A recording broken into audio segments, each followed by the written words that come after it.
자, 일단은 목소리 들리는 부분들에 대해서는 네, 잘 들릴 거라고 지금 생각이 돼요. 거기 이제 목소리가 이제 안 들리는 부분들에 대한 것들은 나중에 지금 영상을 고화질하고 그 다음에 또 이게 약간 중간 화질로 이게 좀 빨리 올릴 수 있도록 지금 녹화를 갖다 하고 있기 때문에 여기는 이 부분에서 영상은 오늘 이거 끝나고 다 이제 그 뭐 편집 없이 그대로 업로드 시켜서 선생님의 URL 주소를 내일 오전에 전달을 드리겠습니다. 그리고 이제 지금 현재 쓰고 있는 핸드폰이 아이폰 계정들은 아마 파일이 지금 실장님 통해서 지금 전달이 됐을 거기 때문에 가지고 있는 파일 그대로 써주시면 되고, 그리고 한 가지 당부를 지금 하고 싶은 거는 일단 기본적으로 지금 이제 이 과학페어라는 대회가 예년에 비해서 지금 과열되어지는 부분들이 있어서 학교 당국에서 약간 단속이 조금 있어요. 그러니까 여기서 이 지금 사교육에 대한 부분의 배제가 좀 이제 돼야 된다라고 생각을 해서 오늘 이제 얘기들을 들은 게 있기 때문에 일단 자료하고 영상은 일단 주변에 이게 뿌리지 않도록 네, 꼭 부탁을 좀 드리겠습니다. 어쨌든 여기는 이 수업 듣는 친구들이 자기가 어느 정도 성취욕이 있는 친구들이기 때문에 거기 있는 부분에서 이 내용적으로 자기가 들은 것들을 또 이렇게 퍼날라서 나중에 이제 문제 생기지 않도록 좀 부탁을 좀 드릴게요. 자, 일단 오늘은 지금 이제 우리 서울시 중등부 과학페어 주제가 발표가 됐는데 역시나 예상했던 대로 지진에 대한 이야기가 나왔습니다. 자, 2월 달에 우리가 튀르키예 지진이 이제 발생한 지 2달 가까이 돼가는데 그 튀르키예 지진이 워낙 큰 사건이었기 때문에 거기 있는 부분에 대해서 이 과학적으로 물어볼 수 있는 것들에 대한 것을 이게 좀 주제로 만들어 나오지 않을까 했었는데 이게 3월 달에 과학 토론 대회 준비하는 친구들이 해봤던 주제거든요. 근데 사실 그때는 여기서 방향성에 대한 부분보다는 일반적인 내용을 가지고 그냥 하는 것까지만 준비를 했던 것 같아요. 근데 지금 오늘 선생님 자료를 갖다가 준비하면서 사실 내용에 대한 부분들이 뭐가 중요할까 이 생각을 많이 해봤는데 여기 개요서를 갖다가 써본 친구들도 있고 오늘 지금 처음인 친구들도 있기 때문에 일단은 초보자, 초심자에 맞춰서 내용적인 부분들의 방향을 제시하도록 할게요.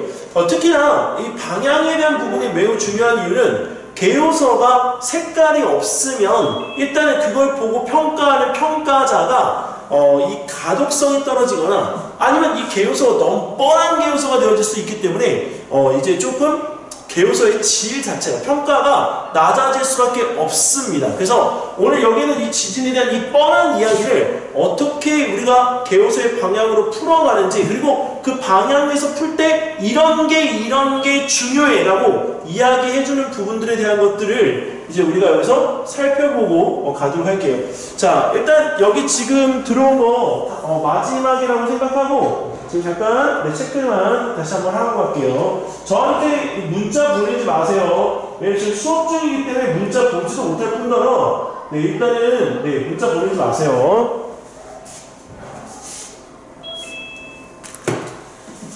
자, 일단은 오늘 지진에 대한 이 핵심은 뭐냐면 튀르키예 지진에 대한 우리나라 지진 안전 문제에 대한 부분의 진단이라고 놓고 보면 되는데 일단 고등부 과학페어 주제도 지진이기 때문에 그 지진에 관계되어진 내용을 갖다 참고로 해서 개요서의 내용을 갖다 좀 보완을 해도 충분할 것 같다라고 생각이 됩니다. 원래는 중등부하고 고등부하고 주제가 서로 따로 나왔었는데 그 주제에 대한 부분이 우리가 일맥상통하게 이번엔 비슷하게 나왔기 때문에 초등부와 중등부, 고등부에 대한 이 내용들이 이렇게 전달되어지는 그 맥락으로 서론본론 결론에 대한 내용들을 갖다가 우리가 뿌려도 충분할 것 같다고 생각이 됩니다.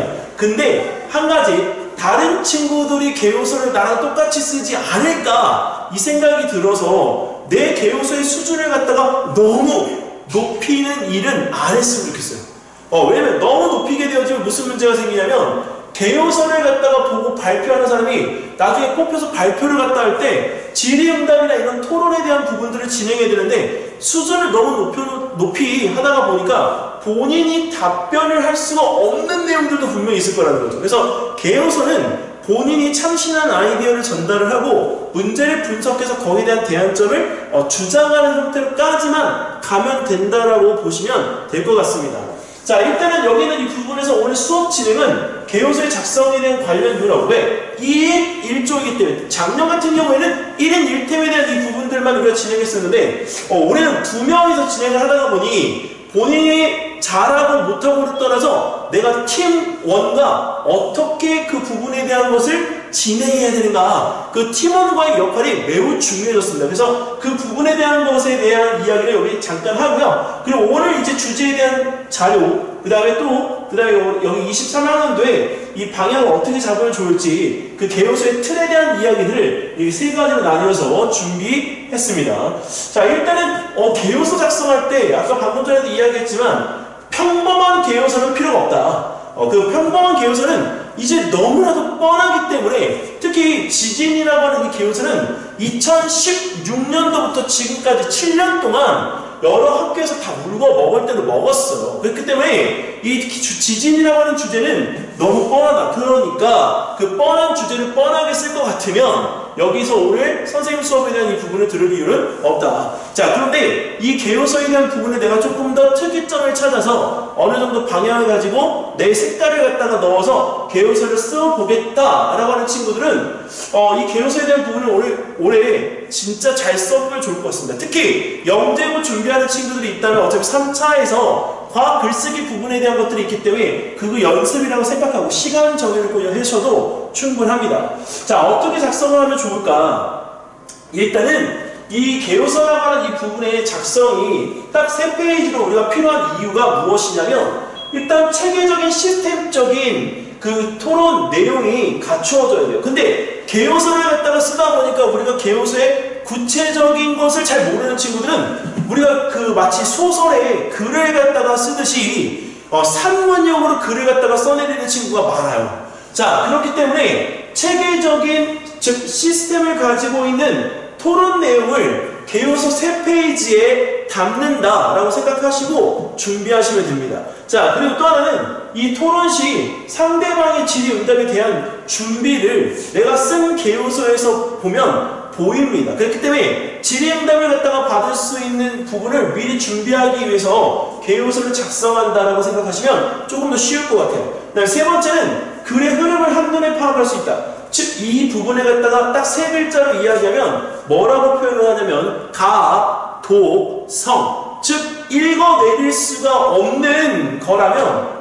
개요소 열심히 썼는데 상대방이 읽지 않는 글이라면 이건 개요소로서의 가치가 없는 거예요. 그러니까 우리가 흔하게 이야기하는 개요소를 써놓고도 바로 쓰레기가 되는 글이 됩니다. 자, 그렇기 때문에 개요소는 내 기준으로 쓰되 남들이 봐주지 않는 글을 쓰는 게 아니라 남들이 봐주는 글을 갖다가 쓴다라고 하는 거를 명심하고 개요소를 작성해야 돼요. 그래서 가독성이라는 이 말에 대한 부분을 해석할 때 내가 내 기준으로 읽어내리는 게 아니라 그 글을 보고 하는 평가자가 읽어내릴 수 있는 글로 작성을 해야 된다. 그게 바로 개성이 살아있는 개요소이다. 그래서 개성이 살아있는 개요소라고 하는 이 부분에 대한 거는 정말 읽어낼 때 즐거워요. 왜?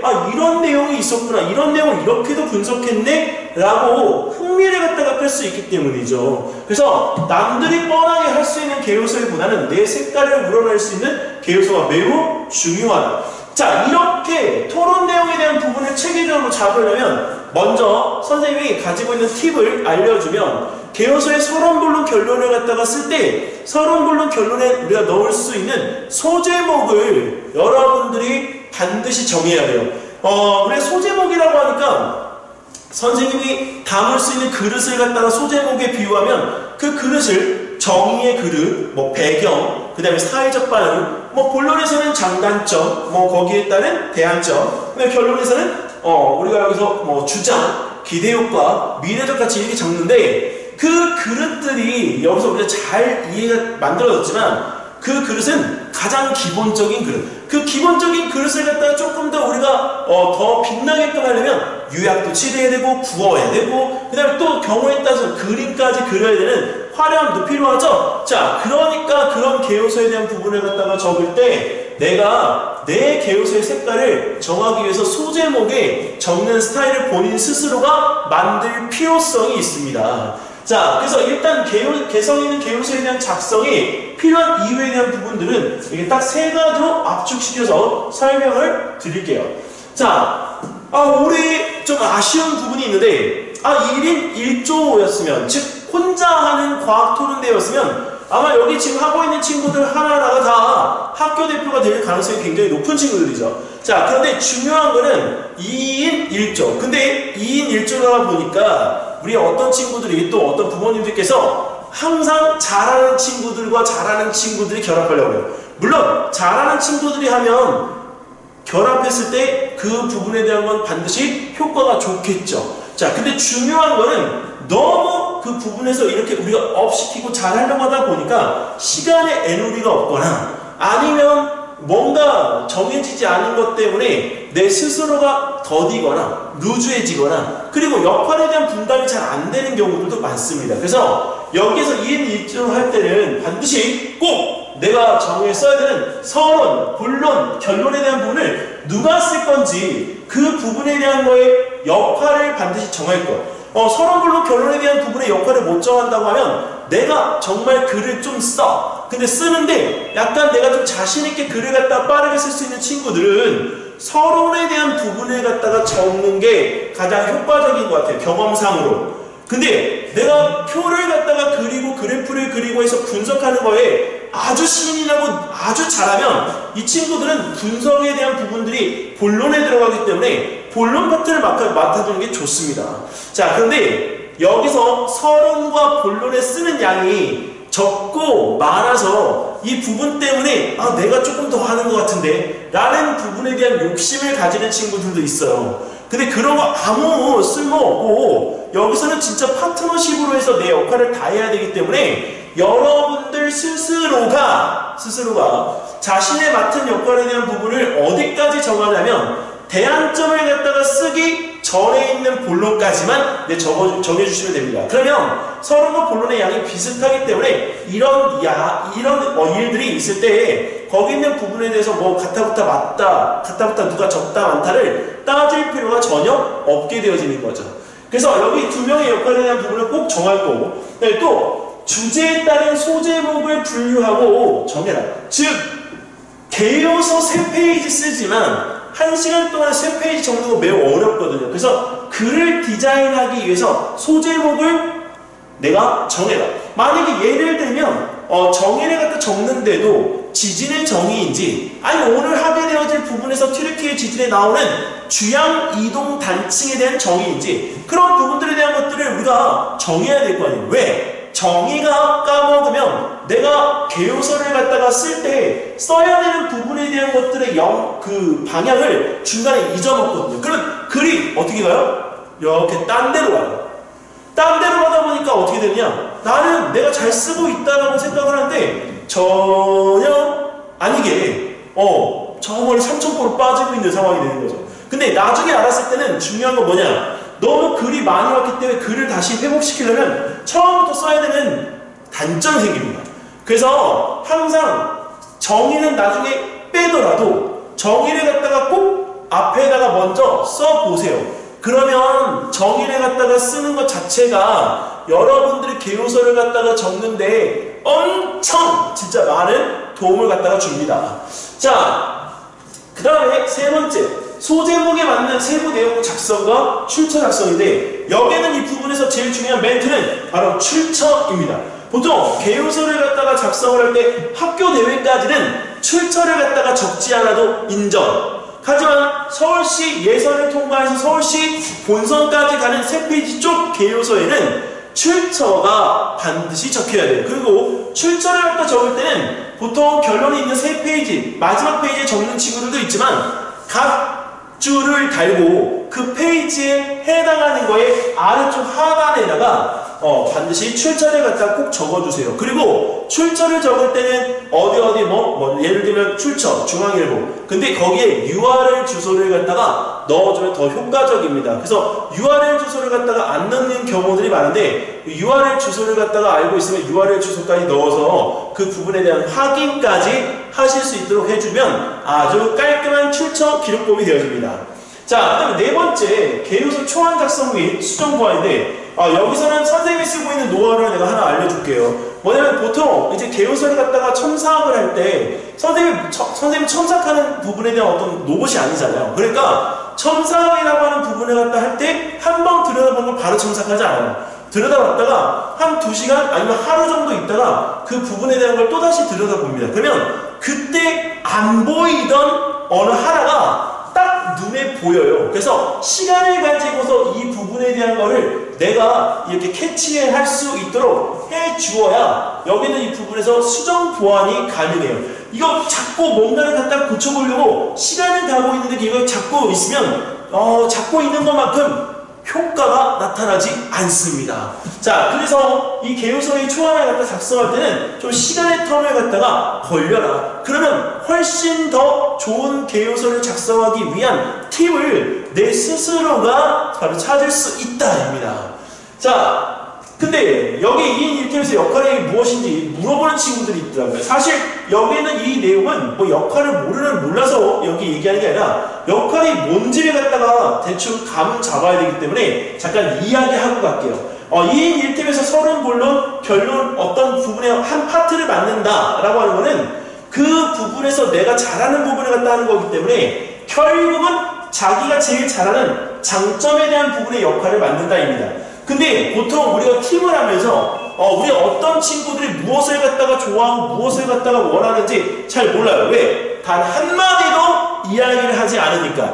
자, 그래서 팀을 하고 있는 친구들끼리는 지금까지 만나지 않았다면 대회를 위해서라도 단 한 번이라도 만나야죠. 만나서 내가 무엇을 잘하는지 나는 정말 글 쓰는 걸 내가 잘해. 그러면 여기는 이런 부분에서 내가 이거를 정말 잘할 수 있으니까 나한테 줘 라고 먼저 이야기를 하거나 아니면 친구야 나는 표나 그래프를 진짜 분석을 끝내주게 해. 그럼 내가 본론할게 라고 이렇게 해서 먼저 제안을 갖다 해주는 것도 하나의 방법이 될 수 있습니다. 왜? 장점이 곧 실력인 대회가 바로 과학페어 대회이기 때문이죠. 자, 그래서 이 과학배우라고 하는 부분에 대한 걸 할 때 이 1팀에서 역할 배분은 내가 제일 잘하는 장점을 가지고 역할 배분을 한다. 이게 바로 핵심 포인트입니다. 자, 그럼 만약에 역할을 갖다가 나눌 때 어떻게 나누냐? 팀원 1, 팀원 2 할 때 주제 관련해 가지고 서론을 작성할 때 반드시 여기서 서론을 작성하면서 잊지 말고 본론을 작성하고 있는 친구한테 꼭 해줘야 될 게 무엇이냐? 바로 문제를 제기해줘야 돼요. 왜 문제를 제기해줘야 되냐? 아까 정의를 적고 배경을 적고 그 다음에 사회적 반응에 대한 부분들을 갖다가 적는데 그 사회적 반응에서 이런 이야기가 나왔네? 근데 우리가 여기서 이 이야기에 언급을 했는데 본론에서 이게 남아야 될 것 같아 라고 본론을 적고 있는 친구에게 얘기를 해줘야 돼요. 자, 그때 우리가 본론을 적고 있는 친구는 나이스 하면서 이 내용을 캐치해야 되는데 가만히 생각을 해보니까 앞에다가 적었어야 되는데 내가 너무 뒤에다가 적은 건 아닌가? 라는 생각을 갖다가 할 수가 있을 것 같아요. 근데 서론 파트는요 적어야 되는 순서가 정해져 있다시피 하는데 본론이라고 하는 거는 내가 어떤 대안점을 갖다가 끄집어내기 위해서 쓰는 것이기 때문에 순서가 이렇게 살짝 앞뒤가 바뀌어도 괜찮아요. 그래서 우리가 그 본론에 대한 부분에서 우리가 미스가 난 부분이 있어서 적는 이 공간에 대한 배치가 달라졌을 때 고민이 된다면 그 고민은 하지 마세요. 하지 않아도 충분히 여러분들 스스로가 그 내용을 우리가 쓸 수가 있습니다. 자, 그리고 팀원에 대한 이 부분에서 아까 본론을 적고 있는 친구가 그런 현재 상황과 대안에 대한 부분을 갖다가 우리가 적을 때 이 서론에서 우리가 적고 있는 친구하고 같이 대안을 마련해야 되고요. 그 대안에서 우리가 공통적으로 이거만큼은 꼭 필요해 라고 우리가 하는 것 한 가지를 바로 주장으로 적어야만 우리가 그 부분에 대한 거를 내 걸로 만들 수가 있습니다. 자, 그러면 이 지금 팀원 또 다른 친구가 여기서 해야 되는 역할에 대한 부분들을 이런 폼을 하나 정해서요 자기가 할 수 있는 역할을 이렇게 나눠보세요. 그러면 진짜 깔끔하게 역할의 분배가 되어지기 때문에 본인들이 역할에 대한 부분을 더 이상 고민하지 않아도 될 것 같아요. 자, 그러면 이제 개요서 작성에 필요한 자료에 대한 부분들을 이제 들어갈 텐데 여기서 이 개요서 작성에 대한 부분들이 자료를 갖다가 학교에서 주는 거 말고 내가 인터넷을 찾아야 될 때 참고적으로 미리 얘기드리면 지지는 그 찾는 주제가 다음에서 찾던 네이버에서 찾던 구글에서 찾던 다 뻔할 거다. 그리고 어떤 친구들은 챗 GPT를 갖다가 이용해서 이 지진에 대한 부분에 대해서 이 개요서의 작성을 부탁하면서 쓰는 친구들도 분명히 있을 거예요. 근데 챗 GPT라고 하는 부분에 대한 한 가지 위험한 이유는 챗 GPT는 이 트리 구조의 나열을 갖다가 하는 형태의 답변을 갖다 하는 거기 때문에 순차적인 답변이 다 올라옵니다. 근데 그 부분에서 방향이 다른 한 가지를 갖다가 우리가 찾아내서 옮기면 되지만 전체를 갖다 드래그하듯이 많이 퍼나르게 되면 글의 문맥 자체가 맞지 않습니다. 그래서 방향 설정한 것 자체가 아예 무산될 수가 있기 때문에 절대적으로 이 토론의 주제에 대한 부분에서 내용을 갖다가 정할 때 챗 GPT는 사용을 하지 말아주셨으면 좋겠습니다. 자, 그리고 이 토론의 주제에 대한 방향을 갖다가 정한 후에 근거를 갖다가 찾기 위한 자료에 답습을 하는데 최근에 네이버는 이제 원래 그대로 이게 유지가 되지만 구글이 검색 정책에 대한 부분이 좀 바뀌었어요. 예전에는 그 단어 하나만 키워드만 넣어도 이게 진짜 여러 가지가 쭉 나왔거든요. 근데 요새는 진짜 구글에서 내가 어떤 필요한 걸 갖다가 물어볼 때 여러 가지 단어가 아니라 하나의 문장으로 구체적으로 물어봐야 돼요. 그래야 여기는 이 내용을 갖다가 토대로 해서 내가 찾고자 하는 근거 자료들을 만들 수가 있습니다. 자, 그래서 여기 타당한 근거 자료를 갖다가 찾는 작업에 대한 부분이 바로 자료를 구성하는 일이다 라고 하는 걸로 여기서 여러분들이 생각을 해주시면 자료 구성에 대한 부분들을 갖다가 너무 허술하게 하지는 않을 거라는 거죠. 그리고 어머님들이 지금 이 내용을 만약에 듣고 계시면 제발 부탁인데요, 자료 찾는 거에 대한 부분을 여기서 어머님들이 많이 도와주지 마세요. 아예. 왜? 나중에 이 과학페어라는 대회가요 올라가게끔 되어지면 더 큰 대회가 있고 논술 대회가 있습니다. 근데 논술할 때는 자료가 주어지지 않는단 말이죠. 자료가 주어지지 않는데 그거에 대한 부분의 논제를 듣고 거기에 대해 써내려가야 돼요. 그렇기 때문에 거기에서 우리가 이 과학 탐구 논술이라는 부분에 대한 더 큰 대회를 갖다가 우리가 준비한다고 생각하시고, 과학페어는 학생들이 자료를 찾아보고요, 그 자료 찾은 거를 분석할 수 있도록 좀 도와주셨으면 좋겠습니다. 그 도와달라는 얘기는 전혀 간섭을 하지 말라는 얘기입니다. 자, 그런데 여기서 이런 근거에 대한 자료, 주제에 대한 자료 찾을 때 일단 다양한 방법, 다양한 각도에서 찾아볼 것, 그리고 배경을 갖다가 습득하기 위한 자료 정도로 활용하는 거지, 그 부분에 대해서 전문적인 지식에 대한 수준을 갖다가 너무 높여가지고 답변을 하기 어려운 정도로 우리가 만드는 건 아니다 라고 하는 걸 여기서 다시 한번 말씀을 드립니다. 그리고 무엇보다도 주관적인 자료, 즉 그런 것 같은데? 그랬던 것 같아. 아니야, 이런 걸 어디서 내가 들었는데? 이런 자료 말고요, 숫자와 표와 그래프로 우리가 그려진 객관적인 데이터, 객관적인 자료를 갖다가 찾아야만 합니다. 자, 그리고 이 자료를 갖다가 체계적으로 구성을 해두면 그만큼 개요서를 갖다가 적기에 매우 수월하다라고 하는 것이 여기 있는 전체 내용의 핵심입니다. 자, 그리고 출처를 갖다가 기록할 수 있는 것들, 사회적 반응에 적고 본론에서 분석을 갖다가 할 때 우리가 필요로 하는 것들 중에 여기에 일반인 또는 특정인 아니면 전문가 집단에 대한 부분들을 인터뷰한 것 자체가 바로 객관성 있는 근거 자료가 되어지기 때문에 여기는 이 부분에 대한 기록들을 할 수가 있습니다. 단 어디에다가 우리가 기록을 갖다 하느냐, 바로 사회적 반응에다가 기록한다. 자, 그 다음에 두 번째, 객관성을 갖다 확보하기 위해서 우리가 각주로 처리한다고 했는데, 지금 여기는 이 부분에서 우리가 하나를 이렇게 적었어요. 자, 근데 이 부분에서 우리가 각주 1번 하고 넣게 되어지면 여기 출처, 기상청, 날씨, 놀이 사이트, 자, 그리고 지진, 화산의 지진 조회까지 이렇게 해서 우리가 표현할 수 있습니다. 자, 그래서 본론에서 가진 자료의 비교에 대한 부분들도 이 자료의 근거를 갖다 어디서 했는지 이 출처에 대한 기록을 각주로 반드시 이렇게 남겨줘야 돼요. 진짜 남겨야 돼요. 그리고 남기려면 내가 찾은 자료를 그때마다 검색할 때마다 여기다가 꼭 이렇게 남기는 습관을 들여놓으시면 나중에 각주에 대한 부분들을 우리가 여기서 이렇게 지우거나 아니면 각주를 갖다 이용해서 내용을 수정을 할 수가 있습니다.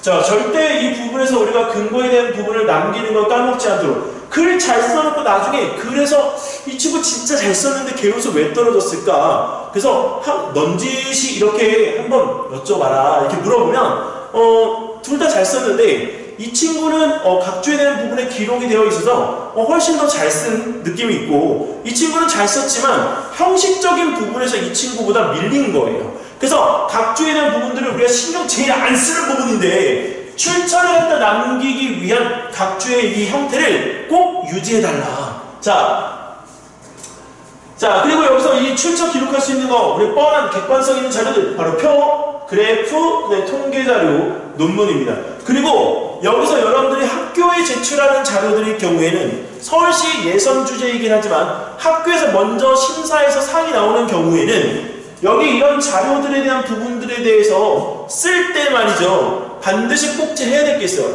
선생님이 개요소를 작성할 때 내가 잘하는 것, 그 다음에 내 가르친 친구들이 잘하는 것, 이게 뭐냐면 표 그려놨는데 아니 표를 왜 그렸는지 그 표에 대한 설명이 단 한 개도 없어요. 자, 그러니까 그 표를 갖다가 보고자 하는 평가자가 이 표는 여기서 도대체 왜 여기에 배치가 되어져 있는 거지? 라고 생각할 수가 있기 때문에 그 표에 대해서 설명해라.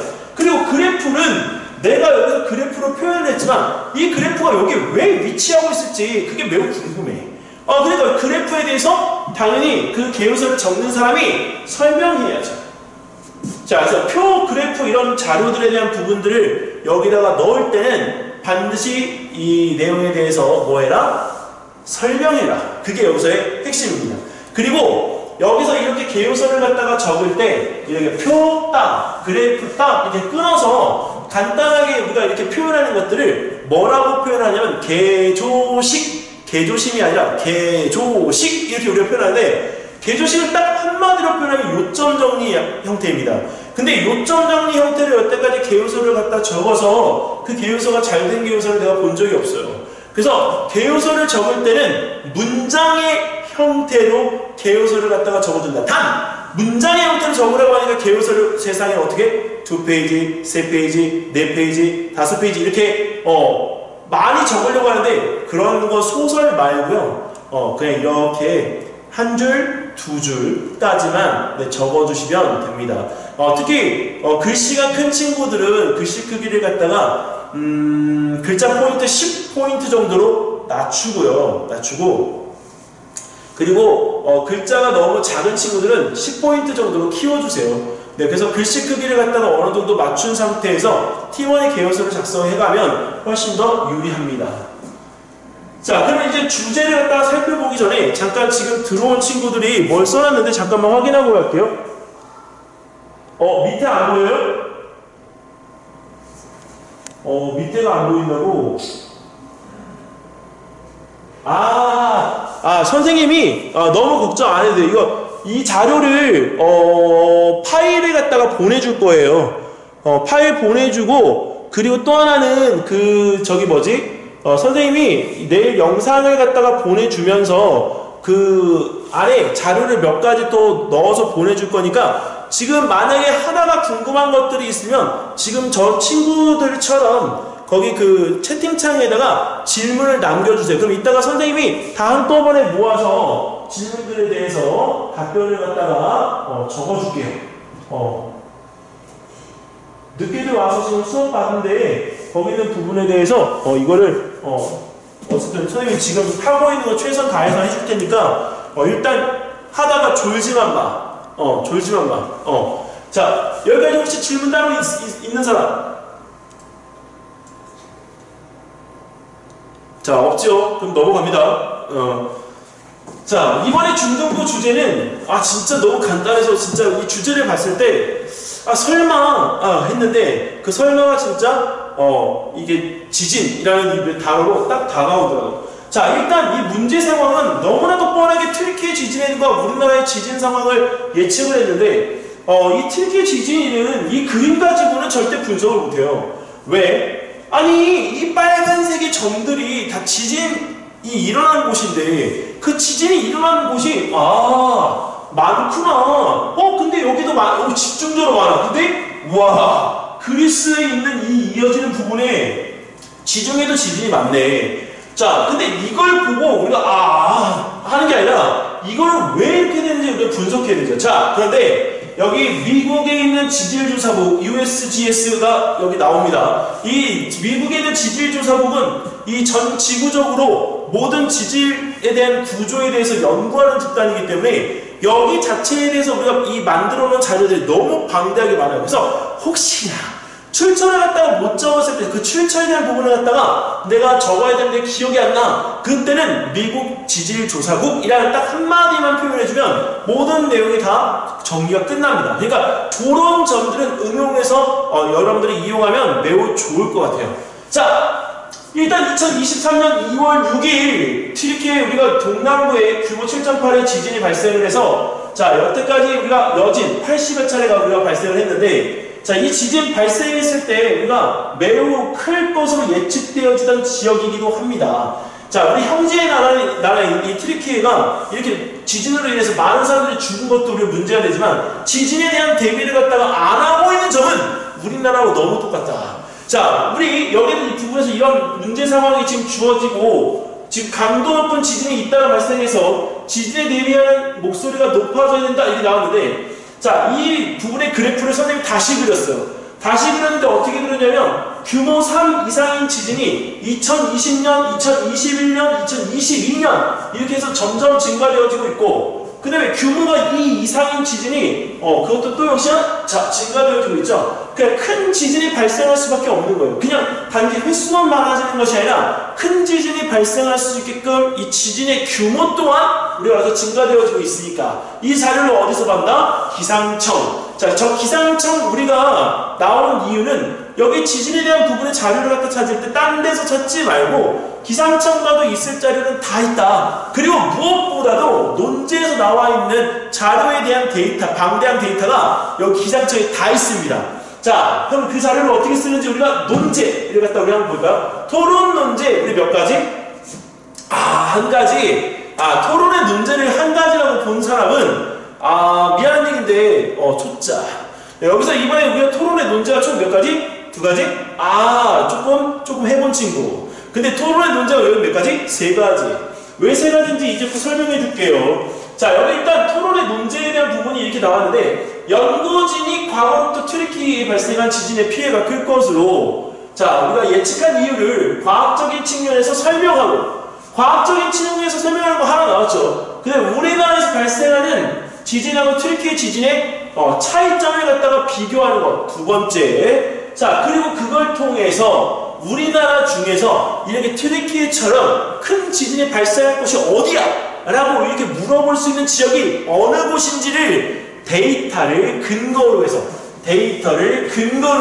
예측하시고 와, 여기까지는 하겠는데 여기는 데이터를 근거로 하라는데 이 데이터 어디서 우리가 찾아야 되나? 바로 여러분들 아까 이야기했던 기상청의 엑셀 데이터가 다 있습니다. 우리나라에 발생되어진 모든 곳의 지진이 몇 년부터 몇 년까지 몇 회 발생했는지를 다 자료로 출력해서 우리가 얻을 수가 있어요.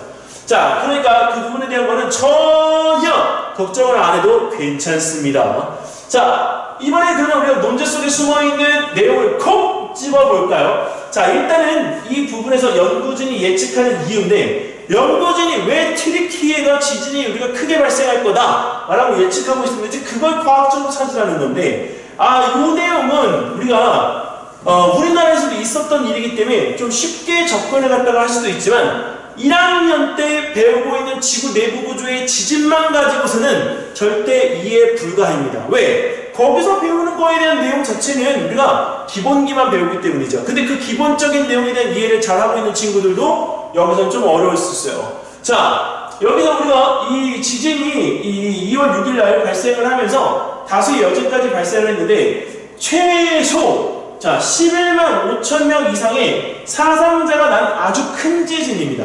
자, 근데 이런 규모의 지진이 있었느냐? 있었죠. 어디? 중국에서. 중국의 스촨성에서 7.8의 지진이 발생을 했는데 그 7.8의 지진 속에서 마을 하나가, 대치동만한 이 마을 하나가 딱 1분 12초도 안 되는 그 시간에 땅속으로 꺼져 들어갔어요. 그래서 25만 명이 1분 만에 죽습니다. 자, 그래서 그런 대지진이 일어났던 적이 있는데 근데 그 지진을 갖다 생각하면 왜 그런 지진이 일어나느냐? 바로 도시가 건설되어져 있는 위쪽에, 자, 그 위쪽 아래쪽에 바로 단층대가 있기 때문이에요. 근데 그 단층대가 죽어있는 단층대, 즉 움직이지 않는 단층대가 아니라 살아 움직이는 것처럼 계속 우리가 움직이기 때문에 그 단층대가 문제가 되는 거예요. 자, 그럼 튀르키예 지진에 대한 부분의 이 피해가 왜 이렇게 컸을까? 그 부분에 대한 거 우리가 여기서 이걸 찾아보면 별의별 이야기들이 많이 나오지만 일단 일반적인 이야기부터 먼저 해볼게요. 일반적인 거. 일반적인 건 근데 뭐냐면 이 튀르키예 대지진에 대한 예측 근거에서 벽돌 건물이 많았다. 근데 벽돌 건물이 많았다는 것이 왜 문제가 되느냐? 여러분들 그거 아세요? 콘크리트 건물은요, 여기서 금이 가지만 벽돌은 벽돌과 벽돌 사이에 발라나온 시멘트가 균열이 가면서 떨어지게 되면 그게 우리 머리 위로 떨어질 수가 있어요. 머리 위로 떨어지게끔 되어지면 우리는 다치고 잘못하면 생명을 잃을 수 있는 경우에 처하기도 하죠. 그렇기 때문에 여기서 이 건물에 대한 부분에서 우리가 빨간 벽돌이 우리의 이 생명을 위협할 수 있는 하나의 무서운 도구로 바뀔 수가 있기 때문에 이게 바로 더 피해를 키우게끔 된 겁니다. 그래서 실제로 벽돌의 석조물이 떨어지면서 인명피해가 커진 경우를 2022년 4월 지방역학 및 지진공학 학술지에 내용을 발표한 사례가 실제 있습니다. 자, 근거가 있는 내용이니까 당연히 얼마든지 쓸 수가 있겠죠. 자, 그리고 내진 설계하고 면진 설계하고 또 재진 설계까지 우리가 하는 건물들이 많아야 되는데 터키는 이런 건물들이 없어요. 근데 이 터키가요, 한 가지 국민들을 갖다가 화나게 한 이유가 있어요. 근거가 있어요. 뭐냐? 1999년에 규모 7.4의 지진이 발생했을 때, 자, 이 지역을 강타한 지진으로 인해서 17,000명이 목숨을 잃었습니다. 자, 그리고 25만 명이 집을 잃었어요. 건물이 다 무너져가지고 집이 없어졌단 말이에요. 살 집이. 자, 그래서 터키에서 이대로는 안 되겠다. 우리가 지진이 이렇게 우리가 살고 있는 터전을, 살고 있는 우리 국가의 국민들을 위협할 수 있는 수단이 되어지기 때문에 안 되겠다. 그래서 건축법을 갖다가 도입을 해서요. 건축법을 도입을 해서 지진 보호 시스템까지 우리가 집어넣게 됩니다. 자, 건축법을 도입했다는 얘기는 뭐냐? 내진 설계를 갖다 꼭 하고 내진 설계에 대한 관리가가 감독을 갖다 하기 위해서 법에 대한 이 부분으로 우리가 그것을 감독한 거예요. 근데 우리나라 같은 경우에 그렇게 우리가 하지 않고 서류상으로만 그 부분에 대한 것들을 점검합니다. 서류상으로만. 그러니까 우리가 직접 가서 내진 설계 했어요? 내진 설계 어떻게 했는데요? 어디? 철강구조 없는데 이렇게 해야 되는데 그걸 안 하고 서류상으로만 됐군요. 네, 알겠어요. 이렇게 해서 우리가 끝이 난답니다. 자, 그렇기 때문에 그런 건축법에 대한 부분을 갖다가 다시 제정해서 통과시킨 게 1999년 지진이 있을 때예요. 밀레니엄 바로 전이죠. 그리고 터키에서는요, 국민들이 화가 났던 이유가 뭐냐? 바로 지진세를 받았는데 그 지진세가 어디에 들어갔냐면 유명인들 여기 주머니. 아니, 세금을 낸 건데 건물을 갖다가 우리 부서지지 않게끔 그걸 보완하고 내진 설계, 면진 설계, 재진 설계하는 데 써야 되는데 쓰지 않았다는 거죠. 와우. 그러니까 국민들이 어떻게 돼요? 빵! 하고 터져서 화가 엄청난 거예요. 엄청. 자, 그런데 이 튀르키예한테 우리가 배울 게 있다면 우리도 지진의 안전지대는 아니기 때문에 이런 사회보장 안전 시스템에 대한 부분들을 우리가 구축해서 우리 일이 발생했을 때 그 정말 집이 없어지고 뭔가 없어진 사는 사람들을 도와줄 수 있다면 얼마나 행복한 일이겠어요. 그래서 그런 부분에 대한 보험 시스템에 대한 부분들은 도입을 갖다 하는 데 있어서 우리가 이런 것들은 눈여겨봐야 된다. 근데 만약에 이 부분에서 우리가 한 가지 대안점을 갖다가 꼽을 때 우리가 지진에 대해서 우리가 취약한 건 부자들이 아니에요. 지진에 대해서 취약한 거는 서민들이란 말이죠. 그래서 지진에 대한 취약계층인 서민들을 갖다 도울 수 있는 사회재난보험, 사회재난재해보장보험 시스템을 우리가 국가가 운영을 갖다가 하면은 아무래도 사회가 어떻게 돼요? 월등히 더 나은 구조로 우리가 서로 도울 수 있는, 그쵸? 협력적인 구조가 만들어지는, 협력적인 사회가 만들어지는 겁니다. 자, 그런 부분에 대해서 우리가 이거를 이렇게 도입을 하면 좀 더 수월하겠다.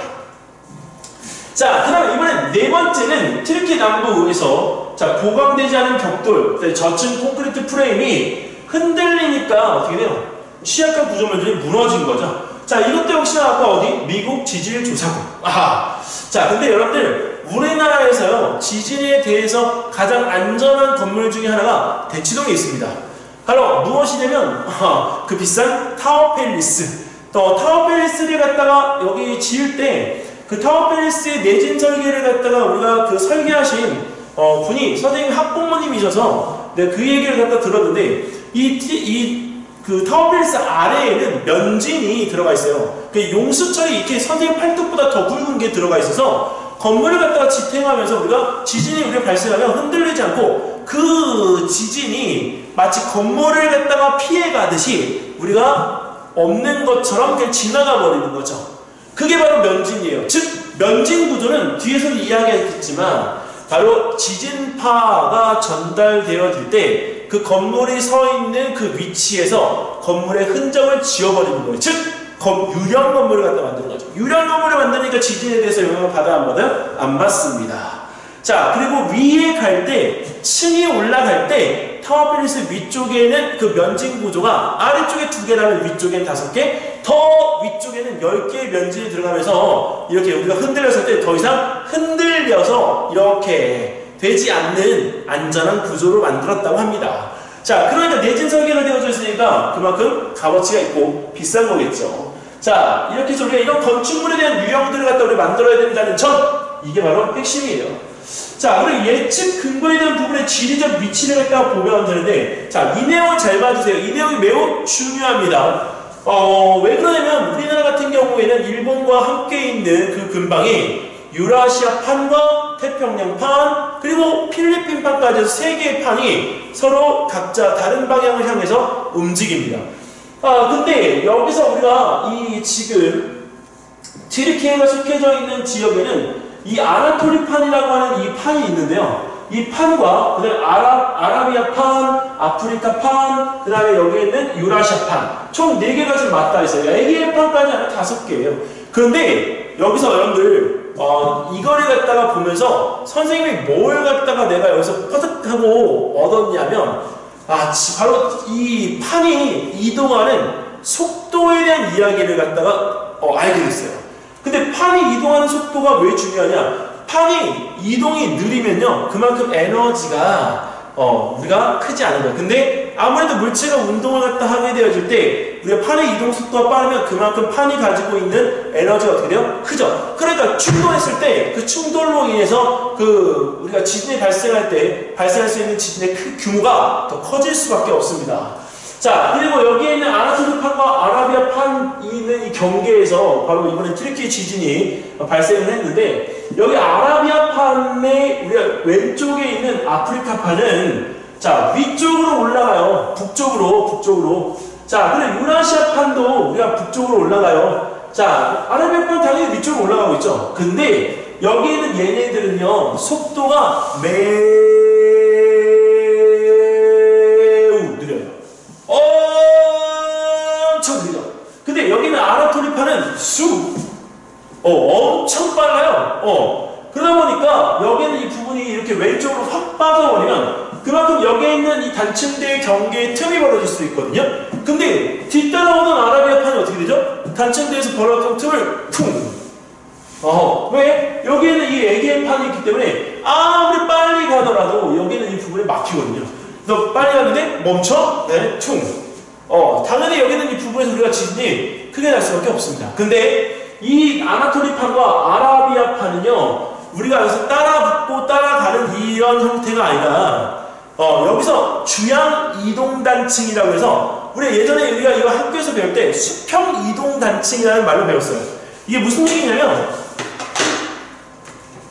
자, 여기에는 이 부분에 2개의 지우개가 있는데 자, 지우개가 이렇게 지금 붙어 있어요. 근데 이 지우개의 이쪽은 거칠거칠하죠? 여기가 이렇게 우리가 이게 부딪혀서 이렇게 밀려나요. 이렇게 밀려나요. 이렇게.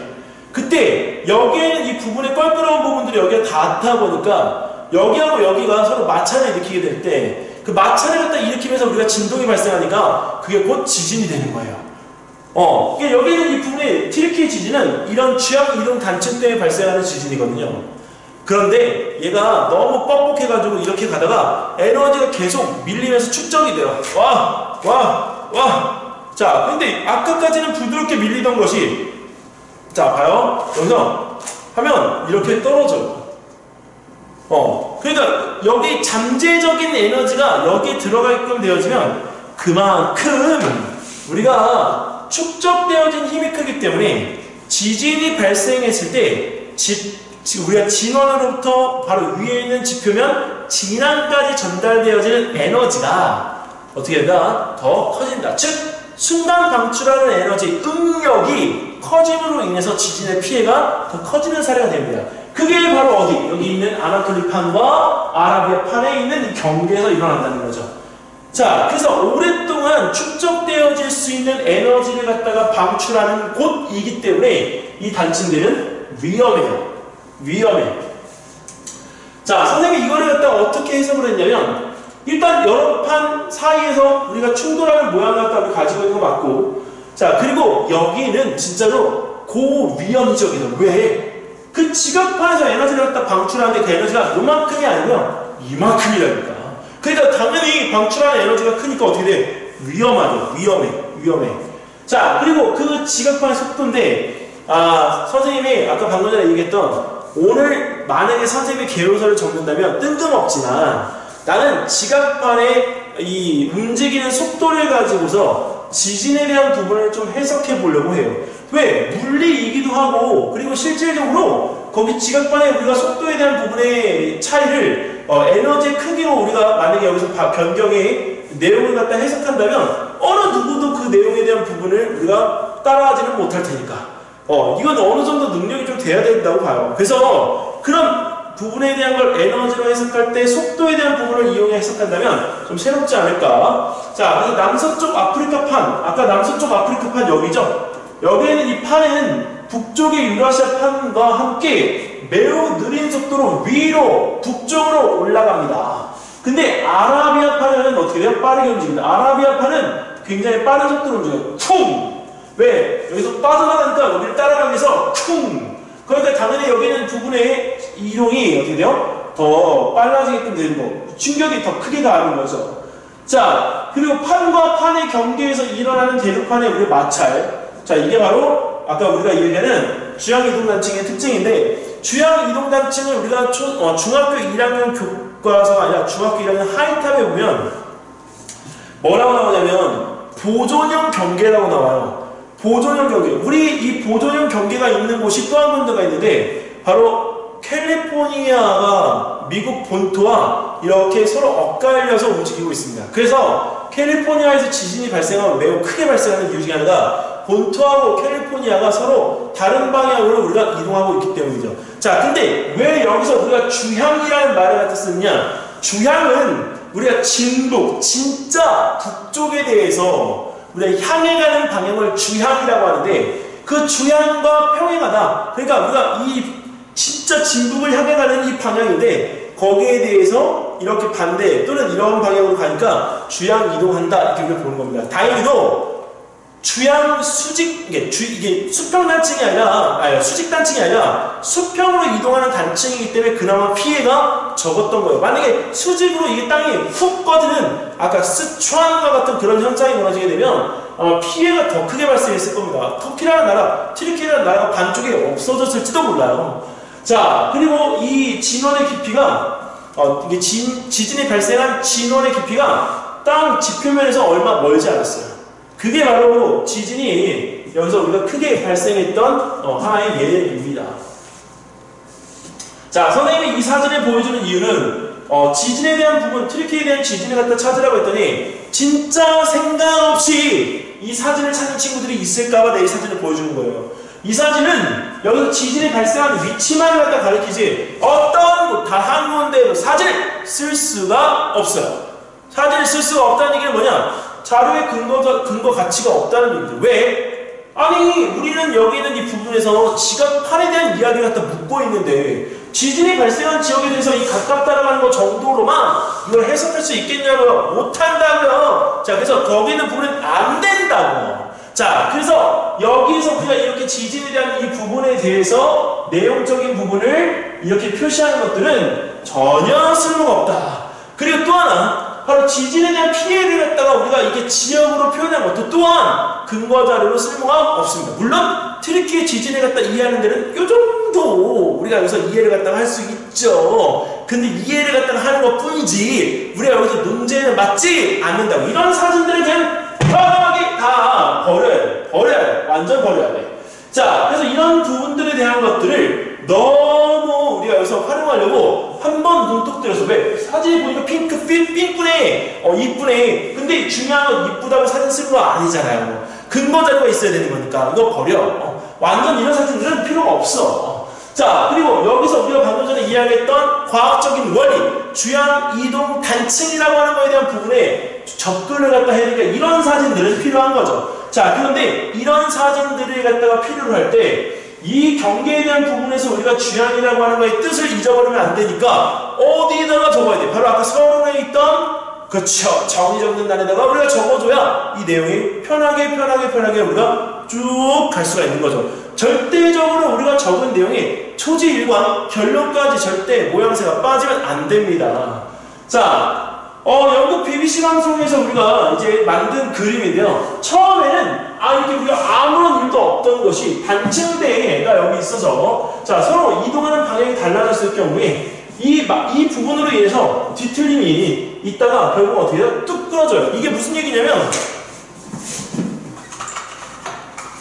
자, 선생님이 여기 분필이 있는데 그 분필을 이렇게 서로 밀어요. 근데 분필을 갖다 밀다 보면 내가 이게 끊어지지 않으니까 더 힘을 더 많이 주게 되는 거죠. 많이 주다 보면 어떻게 돼요? 이게 더 힘을 많이 주다 끊어져요. 와, 끊어지게 되어지면 여기서 아까 밀던 힘과 또 이 걸린 힘이 잠재되어져서 축적되어져 가지고 이 더 큰 힘으로 받게끔 됩니다. 그게 바로 응력이에요. 자, 그래서 여기 있는 이 부분에서 우리가 이렇게 엇갈리게 되어지면서 마찰이 일어나고, 그 마찰이 일어나는 거에 엇갈린 부분이 이렇게 걸쳐서 서로 이렇게 잠재적인 힘으로 계속 다가 빵 하면 그 순간 방출된 힘이 곧 지진이 되는 거예요. 그게 바로 이번 튀르키예 지진의 가장 핵심적인 요소입니다. 여기서 이렇게 하다가 이게 슬슬 이렇게 움직이는 게 아니라 이게 움직이다가 이렇게 걸렸어요. 걸린 힘이 안 나가 아이 안 나가 이렇게 하다가 마치 똥 싸듯이 하다가 이렇게 그러다가 힘이 과도하게 방출되니까 그 지진의 에너지가 바로 튀르키예 지진과 같은 큰 대지진을 갖다가 만들게 되어진 이유 중에 하나입니다. 그리고 사람들이 그렇게 많이 죽을 수 있었던 이유는 일어난 시각이 오전 1시, 즉 새벽 1시라는 부분도 있어요.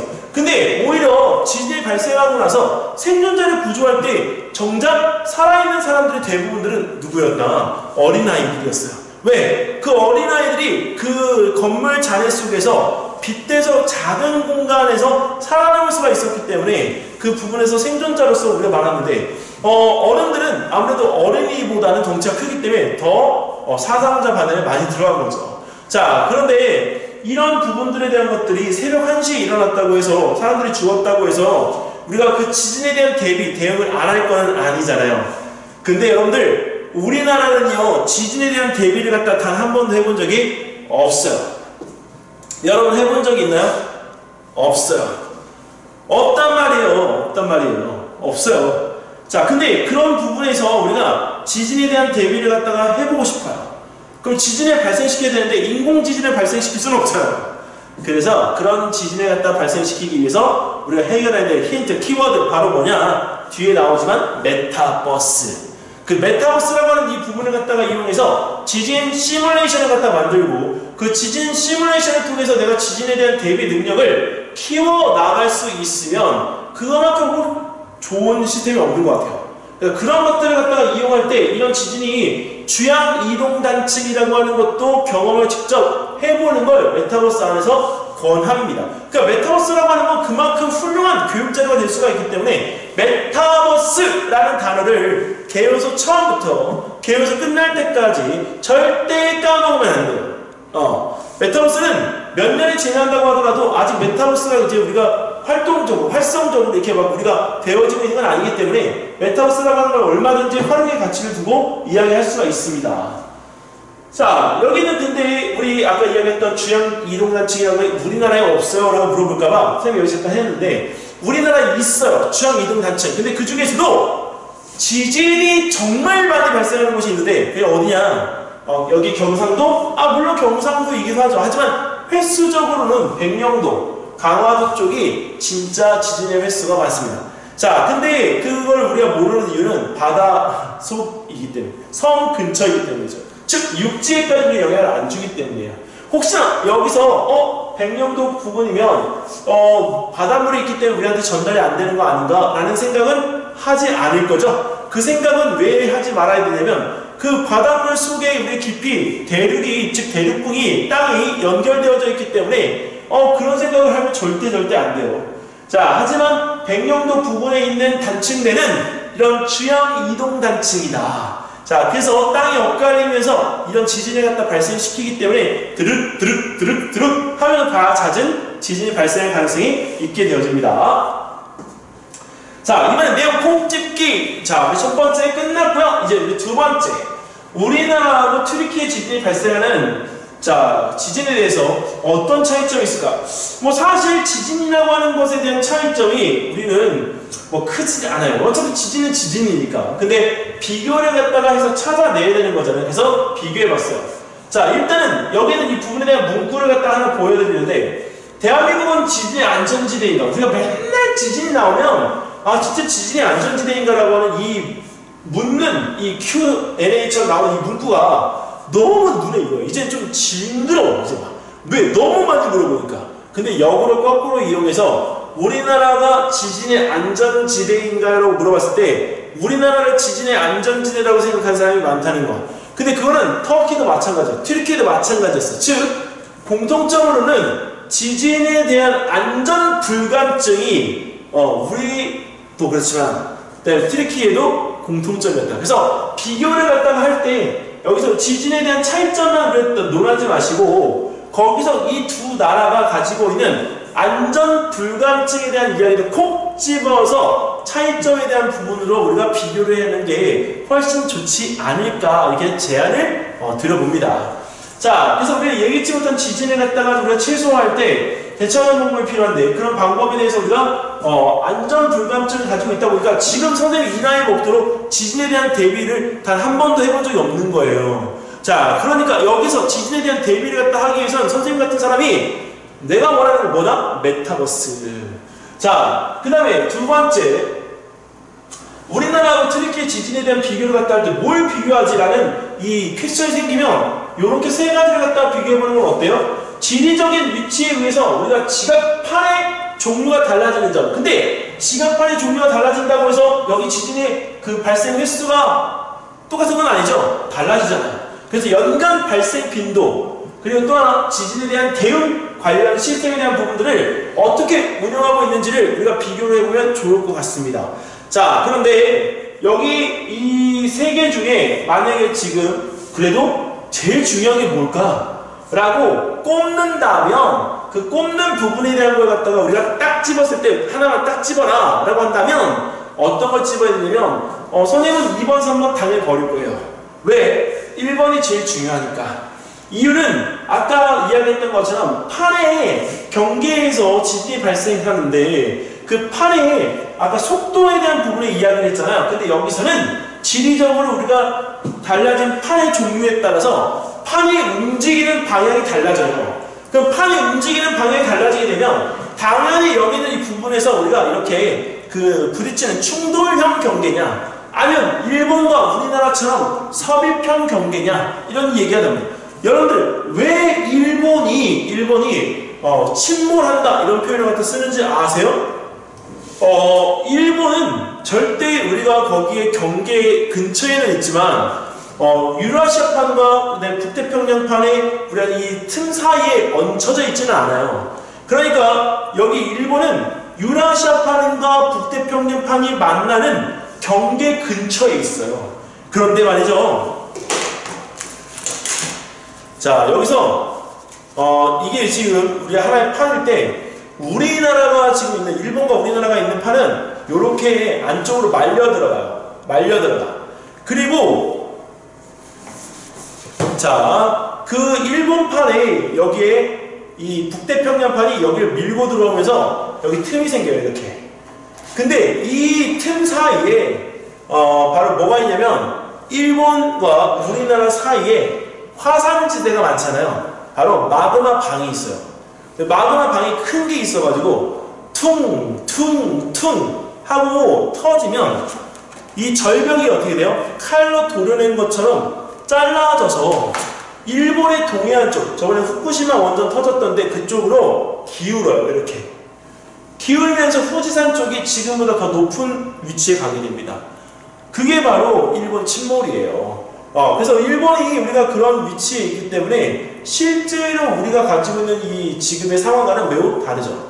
그래서 이런 거에 대한 판의 경계에 대한 부분을 통해서 방향에 대한 장점, 방향에 대한 우리가 단점, 이런 부분들을 갖다가 이야기해주면 트리키의 지진하고 우리가 발생하는 지진에 대한 이야기가 좀 다를 것 같아요. 그리고 꼭 명기해 줄 거. 뭘 명기해 주냐면 튀르키예가 가지고 있는 단층과 우리가 가지고 있는 단층의 수를 꼭 비교를 해 줄 것. 자, 그리고 연간 발생 빈도에 대한 부분에 비교를 한 뒤에 대응 시스템을 갖다가 이야기를 하면 아마 본론에 대한 부분들의 이야기가 조금 더 매끄럽게 흘러갈 수 있습니다. 자, 일단 여기서 우리가 가볍게 선생님이 한번 비교를 갖다 해봤어요. 튀르키예 지역에 있는 부분과 우리나라의 우리 지진의 비교를 갖다 해봤는데, 일단 지리적인 특성에 대한 부분은 튀르키예는 4개 판이, 우리나라는 3개의 판이, 어디? 유라시아, 그 다음에 그렇죠, 태평양판, 필리핀판, 그래서 우리는 3개. 하지만 여기는 튀르키예는 4개. 자, 근데 여기는 튀르키예는 지진이 발생하는 진원이 지표면과 매우 가까워요. 왜? 단층과 진원이 정말 얇은 것처럼 가깝게 위치하기 때문이죠. 하지만 우리나라 같은 경우에는요, 이 지진이 발생하는 지역이 여러 곳에 퍼져 있기는 하지만 다발성 지진처럼 보이지만 안 그렇습니다. 지진이 집중되어져서 큰 지진이 일어나는 곳은 바로 영남지방, 우리가 얘기하는 경상도예요. 자, 그 이유를 우리가 양산단층을 갖다가 우리가 자리 잡은 모습을 이따 사진을 통해서 보시면 충분히 아실 수 있습니다. 자, 그리고 튀르키예 같은 경우에는 10년간 전쟁으로 건물이 노후화가 되어 있어요. 그러니까 건물들을 갖다가 우리가 그 콘크리트 건물을 못 만들고 이게 벽돌을 쌓아서 만드는 벽돌 조적식의 그 구조물을 갖다 만드는 것 뿐입니다. 자, 당연히 그런 거 내진 설계할 수가 없죠. 내진 설계라고 하는 건 건물이 얼마나 단단한가 있는데 벽돌 건물이 단단하면 얼마나 단단하겠어요. 자, 그리고 지진세를 사용하는 데 있어서 아까 호주머니에 넣은 사건이 있었죠? 문제가 된다니까요. 자, 그리고 우리나라 같은 경우에는 내진 설계가 1980년대에 우리나라 전체 건물 수의 18%만 우리가 되어 있었는데 지금 2015년도에는 말이죠, 약 33% 가까이 늘어났습니다.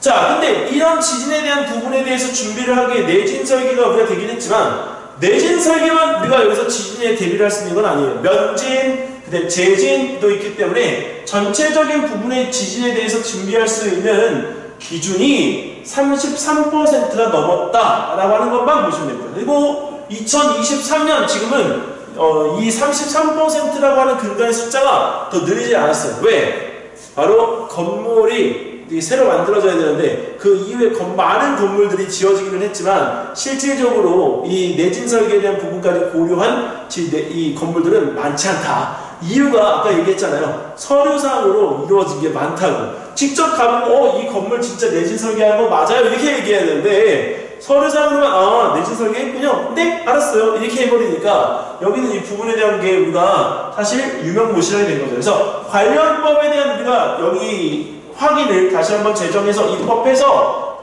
강화시켜야 되는 부분이 있고요. 그리고 도시 건물의 밀도가 서울 같은 경우에는요, 너무 많아요. 사실 선생님이 과학적으로 그냥 내가 걱정 아닌 걱정을 갖다가 하면 서울이 건물이 너무 많고 인구가 너무 많다 보니까 이 지각에 있는 이 누르는 힘이 커지잖아요. 그러다가 우리가 너무 커져서 무너지지 않을까 진짜 걱정입니다. 자, 그래서 우리가 이 북반구, 지구를 이루고 있는 북반구가 건물의 수가 너무 많이 늘어나다 보니까 실제로 그 발생하는 지진의 수가 예전에 비해서 훨씬 많아졌다잖아요.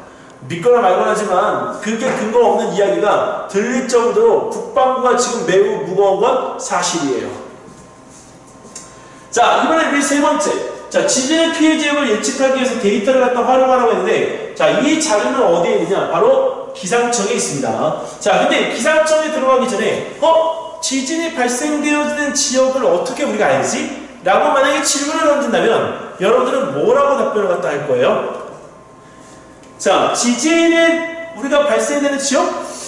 그 무슨 구름 같은 게 생기던데. 근데 그거를 우리는 지진운이라고 해요. 지진구름. 근데 지진구름이 생기면 마치 토네이도처럼 소용돌이가 일어나는 모양의 구름이 산 위나 그 지역 위에 생겨요.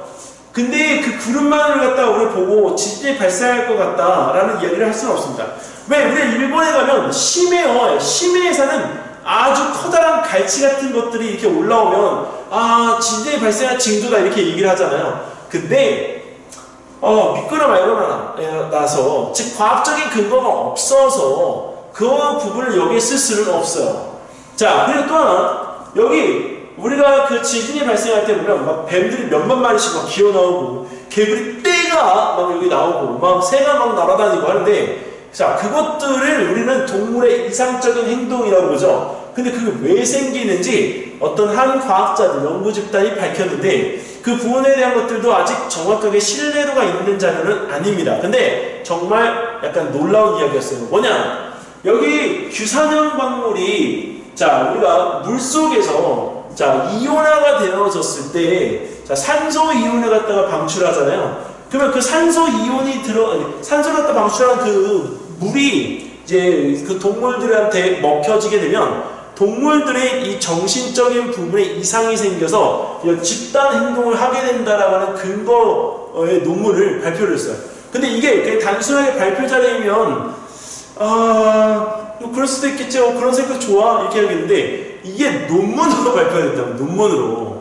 그래서 그런 이상행동에 대한 부분들이 지하수를 근거로 해서 우리가 발생하기 때문에 이 지진이 발생할 때 그런 동물들의 이상행동이 나온다라고 하는 거는 당연히 이런 것들이 먼저 전조조사에 있었을 거다. 그래서 지하수의 수질 조사를 갖다가 해보면 당연히 우리는 여기서 지진에 대한 것을 밝힐 수 있지 않을까, 이렇게 예측을 갖다가 해보는 경우도 있더라고요. 자, 그리고 4번, 5번, 6번은 이제 우리가 이게 실제 근거가 있는 이야기에 대해서 참고해 주시면 좋을 것 같습니다.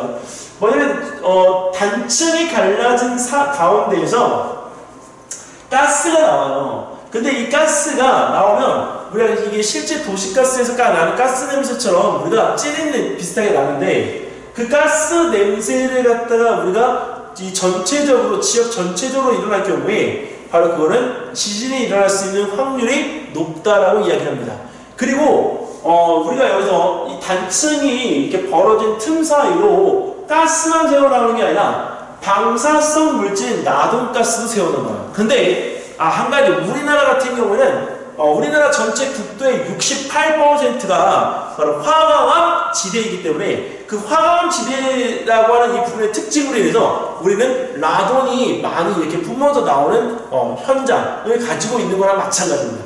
그래서 만약에 우리가 이 라돈에 대한 이 가스가 나오는 걸로 단층에 대한 부분을 갖다가 위치한 곳을 밝혀낸다 이렇게 한다면 조금 어려울 것 같아요. 그래서 이 라돈에 대한 검출량을 어느 정도 등급, 그레이드, 지표로 만들어서 이것을 갖다가 수치화시키지 않는 이상 지진의 전조 증상을 갖다가 체크하기에는 어렵다. 자, 그리고 여기는 이 미소 지진이라고 하는 건 말 그대로 스마일, 웃는 지진이에요. 왜 웃는 지진이냐? 자, 여기는 이 부분에서 아까 이렇게 힘을 줬잖아요. 근데 이 두 개가 이쪽으로 힘을 받고 이쪽으로 힘을 받고, 이 힘을 우리는 뭐라고 하냐면 바로 회감력이라고 하죠. 그 회감력을 받으면 어떻게 돼요? 이렇게 되죠. 미소지진. 근데 이걸 받으면 여기에 있는 이 부분에 잠재되어진 힘이 응축되어지기 때문에 응력이 생겨서 나중에 더 큰 지진으로 바뀔 수가 있게끔 되어집니다.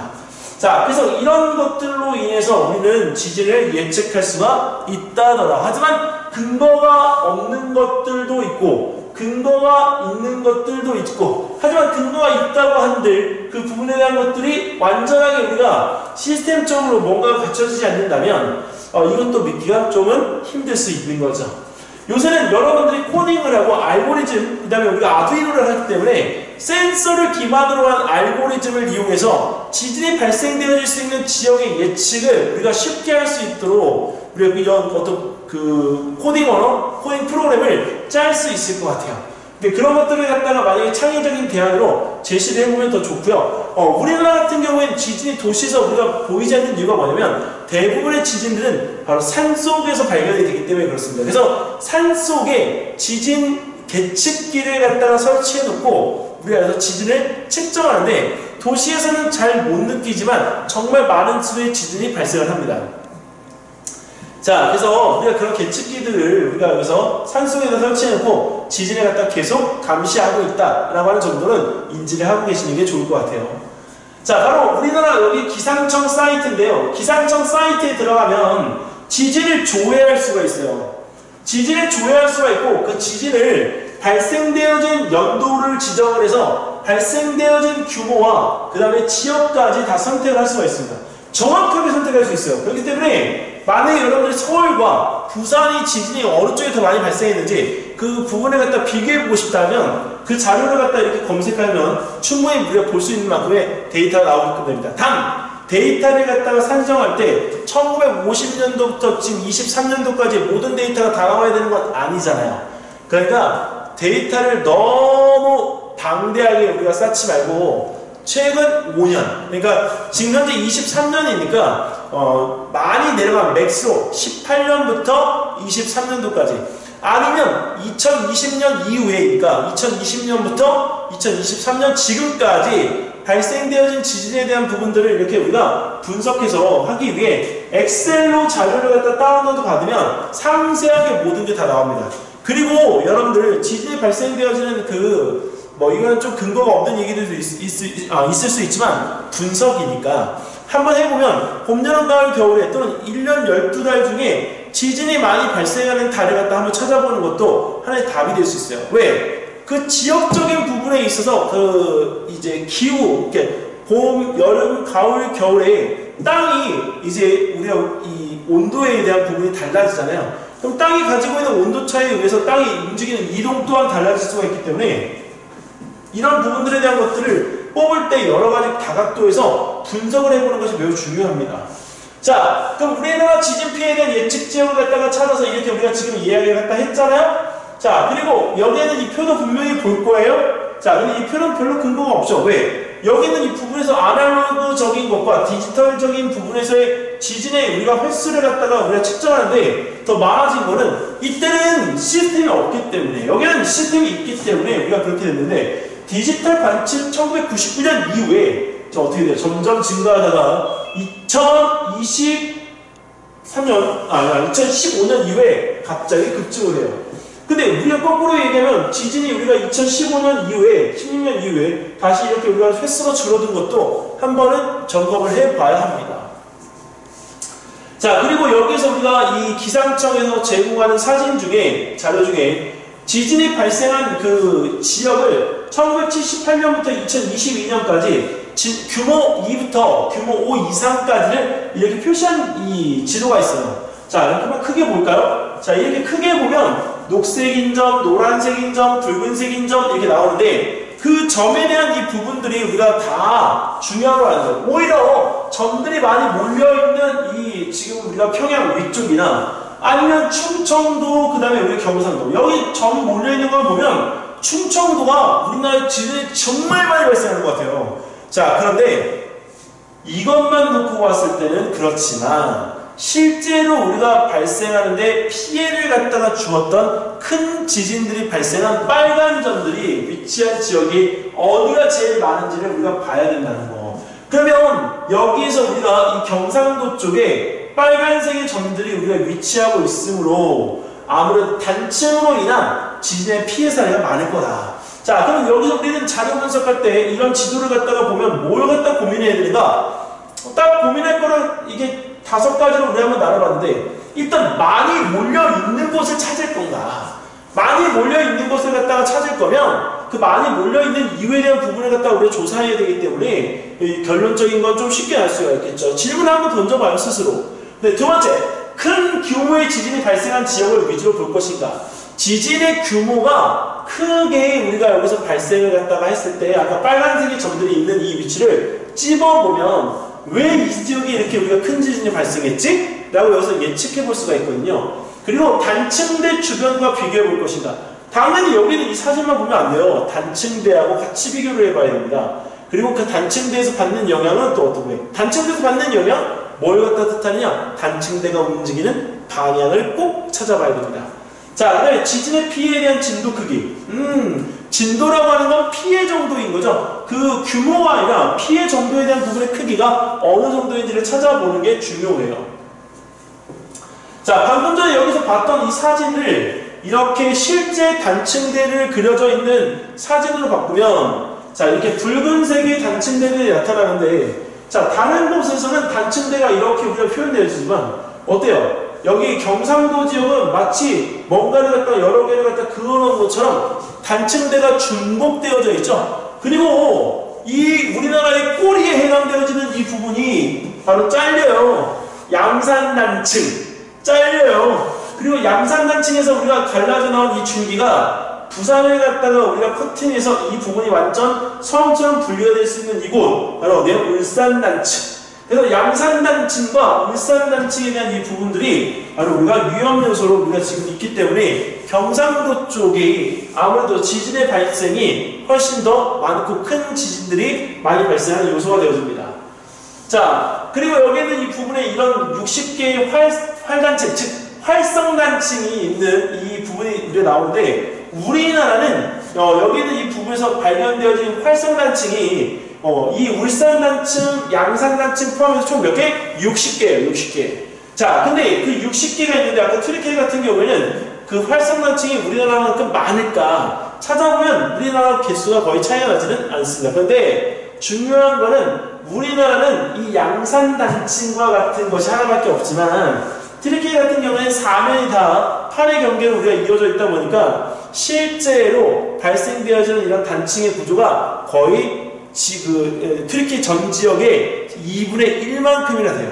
그러니까 큰 지진이 발생할 수 있는 확률적인 건 어디? 우리나라보다 트리키가 훨씬 높다. 자, 선생님이 조금 아까 이 그림에 대한 부분을 좀 더 정리를 해봤습니다. 한반도 주요 지역 지진 발생 지역을 이렇게 좀 정리를 해봤는데 일단 충북 속리산 5.2, 자, 그다음에 평창, 네, 여기는 이 부분에 4.8, 네, 경북 울진, 네, 5.2, 경북 포항, 네, 4.8. 자, 그 다음에 우리 충남 홍성에 있는 부분에서 우리가 5.0의 지진이 발생을 했고요. 그 다음에 서남 쪽에 백령도 5.0, 의주, 네, 5.3. 근데 여러분들, 여기서 한 가지, 우리는 경상도의 양산단층에 대한 이 부분만 지금 보고 있잖아요. 근데 선생님이 지금부터 제시하는 걸 잘 보세요. 선생님은 내가 이거를 갖다가 본 걸 어디서 이제 들었기 때문에 이제 그렇게 되는데 들은 자료가 근거 있는 내용이고 그 근거를 통해서 우리가 앞으로도 이런 지진이 발생할 수 있다라고 하는 걸 감안하면 앞으로 지진의 피해가 우리가 가장 클 수 있는 지역이기도 합니다. 바로 어디? 여기 충남. 왜? 충남 지역에 있는 이 지진은 이런 단층과도 거리가 먼 곳이에요. 그런데 여기 우리나라의 서쪽에 탄류 단층대와 우리나라 오른쪽에 일본의 그 경계에 있는 유라시아판과 그다음에 태평양판의 그 경계에 있는 부분이 이렇게 응력이 작용하면서 응력이 마치 통 하고 터지는 곳이 바로 여기 충북이기 때문에 그렇습니다. 충남 홍성도 마찬가지지만 이 충청도 일대가 그렇게 우리가 이렇게 응력을 갖다가 받는 중점 부분인 것 같아요. 자, 그런 과학적인 근거를 갖다가 통해서 이야기를 갖다 하면 잠깐 넘길게요. 여기 바로 작년 10월 29일 충북 괴산에서 일어났던 바로 그 지진이 가장 좋은 근거 자료입니다. 자, 근데 이 근거 자료가 이제 우리가 여기서 방금 이제 이야기했던 탄류 단층대, 그 다음에 우리 이쪽에 있는 대한해역 단층대, 좀 더 나아가서는 유라시아판과 그 다음에 이게 태평양판의 경계에서 받는 힘 때문에 그러는데요. 자, 이거를 좀 이따 다시 이야기를 하고 잠깐 다시 넘어갔던 부분으로 갈게요. 자, 동아사이언스에 이 기사가 하나 실렸습니다. 어떤 기사가 실렸냐면, 자, 지금 양산단층인데요. 여러분 잘 보세요. 양산단층의 움직이는 방향이 위쪽이었잖아요. 근데 네, 아래쪽으로 바뀌었죠? 네, 다시 위쪽으로 바뀌었어요. 즉, 이 활성단층이라고 하는 이 부분에 대한 거는 우리가 이렇게 방향이 한쪽으로 움직이는 게 아니라요. 팔의 움직임에 따라 밀고 올리고 하는 이 움직임에 따라서 방향이 바뀔 수가 있어요. 자, 그런데 처음에 나왔던 그 마이오시 초중기, 즉 약 2300만 년 전에는요, 동해 자체가 거의 확장되어지는 시기였기 때문에 이 압축되어지는 힘 자체로 인해서 어떻게 돼요? 정단층, 즉 미끄러지는 단층이 형성이 됐습니다.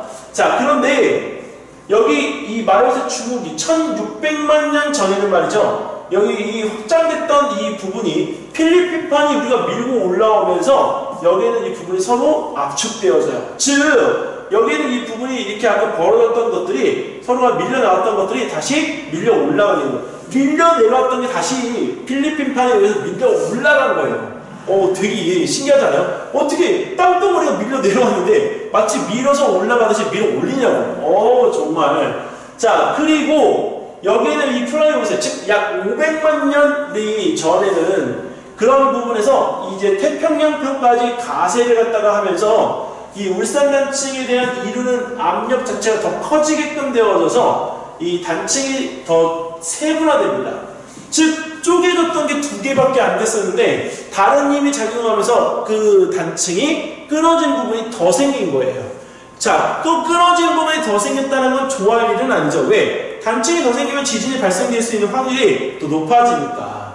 자, 그래서 이렇게 단층이 발달되어서 활성 단층으로 자리 잡는 것을 이 동아사이언스에서 여기 3단계로 나누어서 우리가 표현을 한 겁니다. 자, 첫 번째는 우리가 여기는 이 부분에서 우리, 그쵸? 이 지각이 밀려 내려와서 정단층이 형성되고, 그 다음에 필리핀판이 작용을 해서 밀어 올라가고, 그 다음에 여기는 이 부분에서 태평양판이 넘어오면서 단층이 더 세분화되어져서 지금의 이런 양산단층, 울산단층이 됐다는 점. 그래서 이 부분에서 울산단층이 여기서 끊어져가지고 이렇게 부산까지 이어지는 부분이 됐다는 거 참고적으로 알아두시면 좋을 것 같습니다.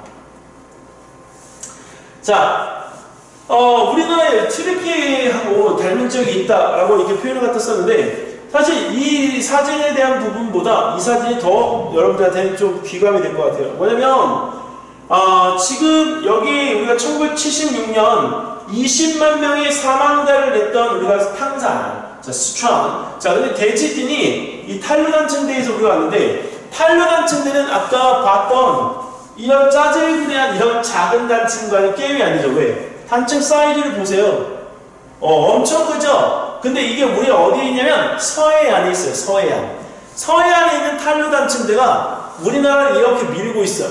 근데 이쪽에서는 누가 밀고 있죠? 바로 북태평양판. 그러니까 탄류단층대와 이 북태평양판 사이에 있는 유라시아판, 즉 우리나라는 거기에는 그 부분에서 우리가 이렇게 잡고 오니까 마치 핸드폰을 갖다 이렇게 잡고 이렇게 오는 형태가 되어지기 때문에 우리가 웬만해서는 지진이 발생되기가 좀 어려운 점도 있습니다.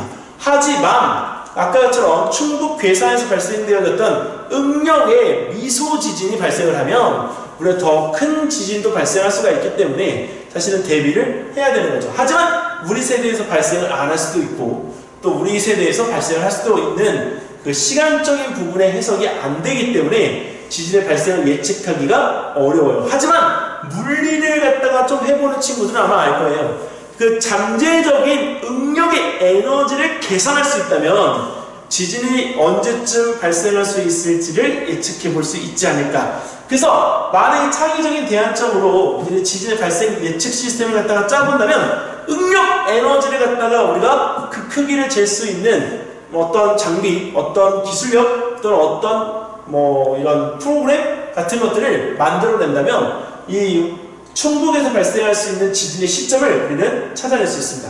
특히 왜 이런 시스템에 대한 부분을 갖다 우리가 제안하느냐, 바로 백두산도 언제 터지는지에 대한 부분들을 갖다가 계속적으로 연구해서 그 백두산 터지는 시기에 대한 것을 저울질하잖아요.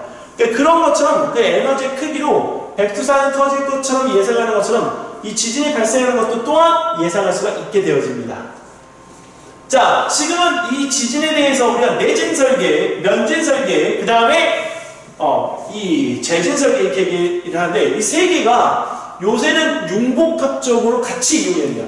단지 건물에 대한 이 부분에 단단함만을 추구하는 내진 설계 말고 면진 설계, 우리가 지진 파악할 때 유령 건물처럼 건물이 없는 것처럼 바로 이렇게 지나가 버리도록 우리가 하는 면진 설계. 그리고 기존에 지어진 건물들을 지진으로부터 우리가 보호하기 위해서 지진이 전달하는 진동을 상쇄시킬 수 있는 바로 재진 구조를 건물에 부착하는 형태로 지어지고 있습니다. 특히 우리나라도 오래되어진 건물들이 있고 일본에도 오래되어진 건물들이 있는데 일본의 고건물에는 다 이런 재진 구조가 들어가 있어요. 만약에 지금 이번에 큰 피해를 입었던 트르키예가 이런 재진 구조에 대한 부분을 신경 써서 만약에 건물에 설치를 했다면 우리 이번에 발생되어진 그 큰 지진으로부터의 피해를 우리 조금이라도 줄일 수 있지 않았을까라는 생각을 합니다. 자, 그래서 내진 설계와 재진 설계와 면진 설계에 대한 부분의 특징들을 이렇게 나열을 갖다 분류해봤는데 지금 제시되어진 표를 갖다가 조금 더 장점과 단점으로 우리가 나눠서 이 부분에 대한 걸 세분화시켜서 본인이 써도 전혀 문제가 안 됩니다. 이거는.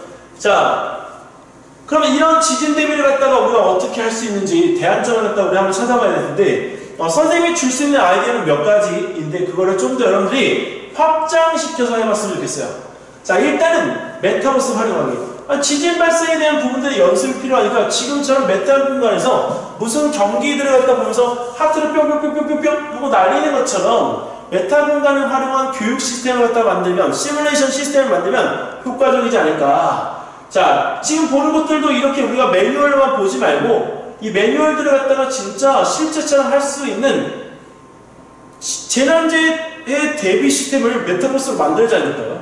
자, 그래서 진짜 뛰어나는 거예요. 그래서 최근에는 재난 상황에 대한 부분들을 갖다가 주고 게임을 갖다가 해서 클리어하는 시스템으로 이 메타버스를 갖다가 구현하는 것들이 나오고 있습니다. 그래서 메타버스를 갖다가 우리가 구현해서 실제로 이 지진에 대한 부분이 발생했을 때 우리가 거기서 살아남기 위한 생존 전략으로 이걸 갖다 해보는 거. 그래서 훈련으로 인한 피해를 갖다가 우리 최소화하고 자, 그 다음에 무엇보다도 시뮬레이션을 갖다가 통해 우리가 가지고 있는 안전의식의 수준을 갖다가 시켜볼 필요가 있어요. 안전의식에 대한 부분에 대한 것이 지금까지 우리 바닥이었다면 안전의식에 대한 수준을 갖다 높여서 앞으로 우리가 벌어질 재난재해 대응에 정말 우리 선진국화된 아주 수준 있는 아주 기술적인 그런 대비들을 하면 매우 좋겠다. 그래서 이런 메타버스 게임을 갖다가 통해서 재난 상황을 빠르게 이해할 수 있는 구조로 활용하면 매우 좋지 않을까. 자, 그 다음에 우리나라입니다. 이 일본이 아니에요. 우리나라에도 이런 지진 재해 연구센터가 있습니다. 근데 보다 더 많은 지진 재해 연구센터 설립이 이루어져야 되지 않을까. 그 이유는 지금까지의 건물들을 갖다가 우리가 보호하기 위해서는 기존에 있는 건물들을 보호할 수 있는 연구 인력들이 필요해요. 지금은 지진이 우리가 여기서 발생하는 것들에 대해서 우리가 적고 큰 지진이 발생하는 것들에 대한 인식이 적다 보니까 이런 지진 대비 기술 인력 양성에 대한 부분들에 신경을 잘 안 써요. 근데 보장하죠. 여기 있는 이 부분에서 이 지진 대비 기술 인력에 대한 것들을 하려고 하는 사람이 있다면 먼저 하는 게 임자 아닙니까? 이유는 앞으로 로봇이 나오면 이런 부분들에 대한 것들은 사람이 하는 게 아니라 로봇이 할 거기 때문에 그런 로봇들에 대한 부분들에 대해서 어떤 제반적인 지휘권을 가지는 건 결국 사람이거든요. 가서 있는 사람이 정말 편하게 그 부분들을 다 다루면서 있지 않을까라는 생각으로 한번 추천해 봅니다. 자, 그래서 이 재진 구조에 대한 부분들을 갖다가 우리 이룰 수 있게끔 우리가 재원을 확충해야 되죠. 안 그러면 이 재진 구조를 갖다가 하고 싶어도 그 재진 구조를 갖다가 할 수 있는 돈이 없다 보니까 서민들이 할 수 없어요. 그럼 당연히 내진 설계에 대한 부분들이 우리가 어렵고 안 하게 되니까 지진이 발생했을 때 우리는 눈물을 흘릴 수밖에 없는 거죠. 자, 그리고 여기서 내진 설계가 되어져 있는지 내진 설계가 안 되어져 있는지를 가능할 방법이 없어요. 그래서 이 확인이 안 된 내진 설계 공법에 대한 부분들을 갖다가 정례화시켜서 설계부터 시공, 그다음에 관리 감독까지를 우리가 하나의 시스템으로 만들어야 됩니다. 즉 입법하고 법을 제정해서 그것을 관리하고 강화하는 형태의 법을 만들어서 우리가 생명에 대한 보호를 할 수 있게끔 해주는 것이 훨씬 좋은 거죠. 여기서 우리 건물을 짓는 건물주들도 이 재산에 대한 이 피해가 발생하는 걸 원치 않아요. 그러니까 애시당초 지을 때부터 이런 거에 대한 부분을 고민해서 아주 안정적으로 안전하게 짓는 게 오히려 효율적이다라는 말을 드리고 싶습니다. 자, 그리고 지금에 있는 작품은 선생님이 개인적으로 이제 제자하고 함께 했던 전람회에 대한 내용인데 사실 인공암용대라고 하는 이 부분에 대한 거를 많이 얘기를 했어요. 인공암용대, 암용대가 뭐냐면 지진이 꽝 하고 발생이 하면 지구 내부로 들어가면서 밀도에 대한 부분이 달라지기 때문에 전달되는 지진파가 불절합니다. 자, 지진파가 불절에 전달되었을 때 103도에서 142도 각도에 지진파가 전혀 전달이 되지 않는 구간이 생깁니다.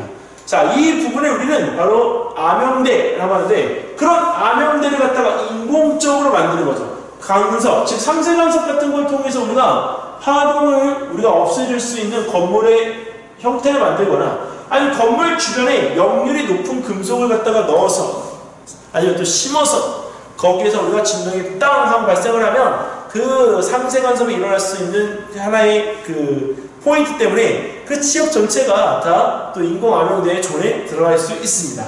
자, 그리고 음향 메타물질을 이용한 지진파 제어 기술이 필요한데, 요거는 오늘 선생님이 오기 전에 이 논문을 하나 찾았어요.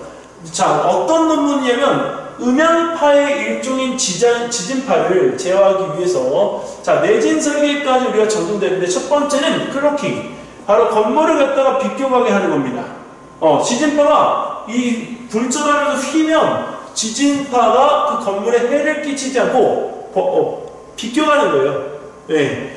자, 그 다음에 우리 인공지진파에 대한 방법으로 지진파가 통과하지 않는 암용대를 갖다가 조성하면 그 위에 건물들을 갖다가 보호할 수 있죠.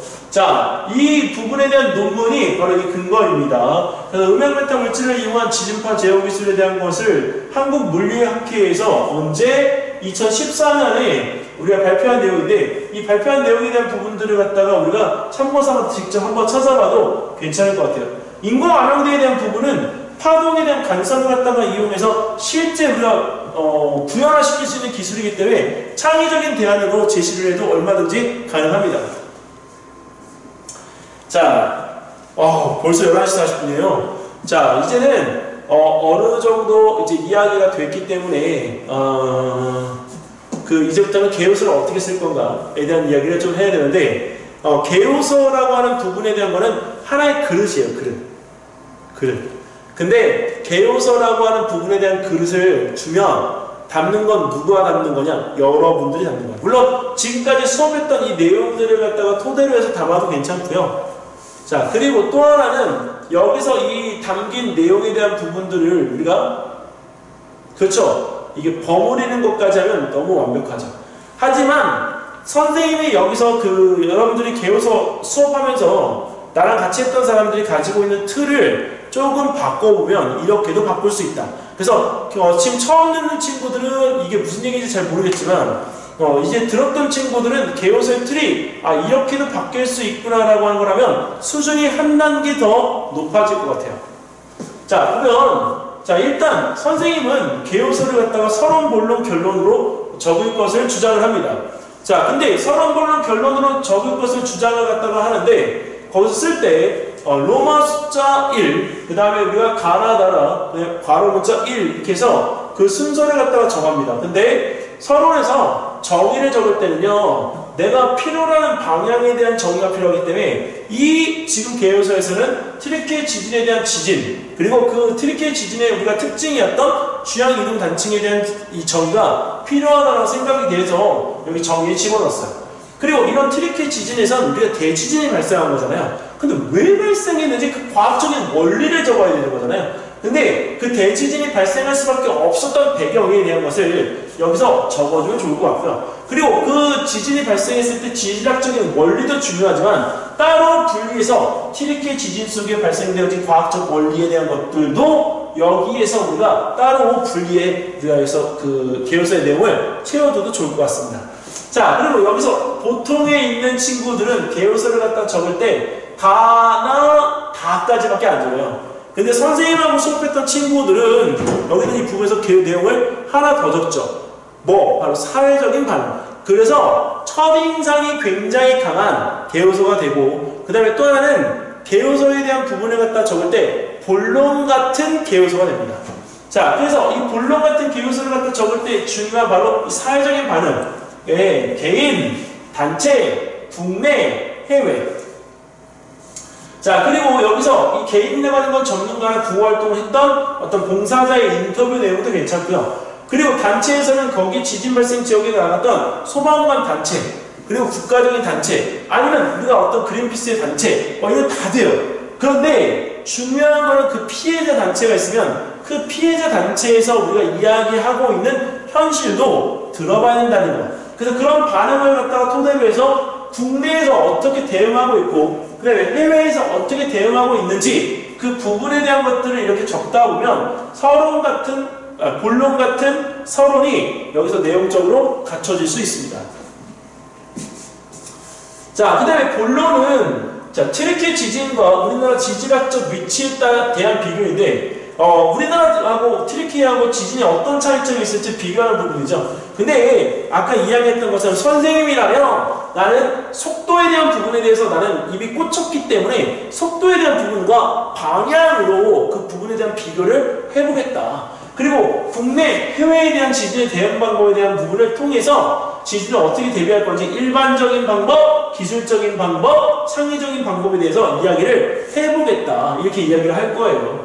그리고 결론에서는 주장, 기대효과, 미래적 가치. 여기 있는 부분의 주장, 기대효과는 누구든지 다 할 수 있어. 근데 내 수업에서는 여기 미래적 가치에 대한 부분을 이렇게 우리가 하는데, 여러분들 지금 오늘 개요서 발표한 내용에서 하나 더 추가를 하면 협력 가치를 하나 더 두었습니다. 왜? 지진은 국가적으로 우리가 문제가 생길 수도 있는 것이기 때문에 국가적 문제가 생겼을 때 우리 옆에 있는 나라들에게 손을 벌려야 되잖아요. 그러면 당연히 국제적인 협력 관계가 우리가 매우 중요하기 때문에 협력적인 가치에 대한 부분을 넣어 놓았습니다.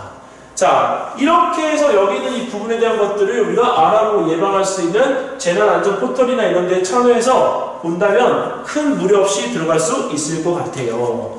자, 그리고 여기까지 해서 내용적인 부분에 대한 것들은 끝났는데, 혹시 지금 여기까지 들었던 내용 중에서 본인이 궁금한 점이 있다면 어떤 것이 궁금한지 좀 얘기 좀 한번 해볼래요? 선생님이 거기에 있는 부분에 대해서 답변을 내가 해줄게요.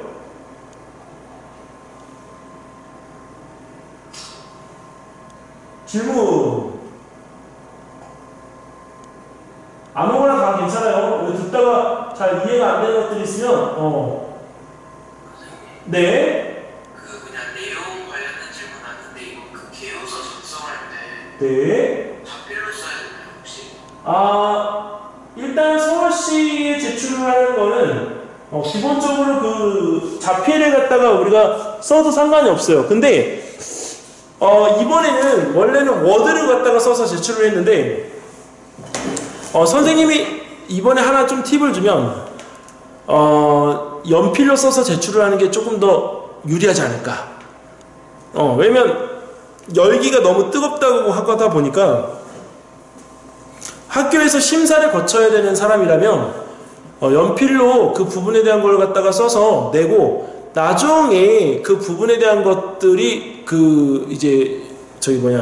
필요할 경우도 있으니까 그 연필로 쓴 걸 워드로 쳐놔도 괜찮을 것 같아요. 근데 개인적으로는 거꾸로 이 워드를 갖다 쳐놓고서 연필로 다시 써서 제출을 갖다 하는 것도 하나의 방법일 수 있다고 생각을 합니다. 이번에 이게 대회가 가열이 안 됐으면 그냥 워드를 갖다 쳐내는 것도 여러분들이 알고 있어야 될 게 저기는 안 돼요. DOC 파일, MS 도스는 안 돼요. 안 되고, MS 파일은 안 되고, 오피스 파일은 안 되고, 한글 파일만 돼요. 그러니까 한글 파일로 워드를 갖다 치고 네, 거기 있는 부분에서 내가 손글씨로 이쁘게 써서 내는 것도 하나의 방법이 될 수 있어요. 네. 그 대신 워드를 치면 장점은 공간의 여백이 없이 내 공간의 활용률이 높아진다라고 하는 장점은 있어요. 장점. 자, 또 다른 것도 질문.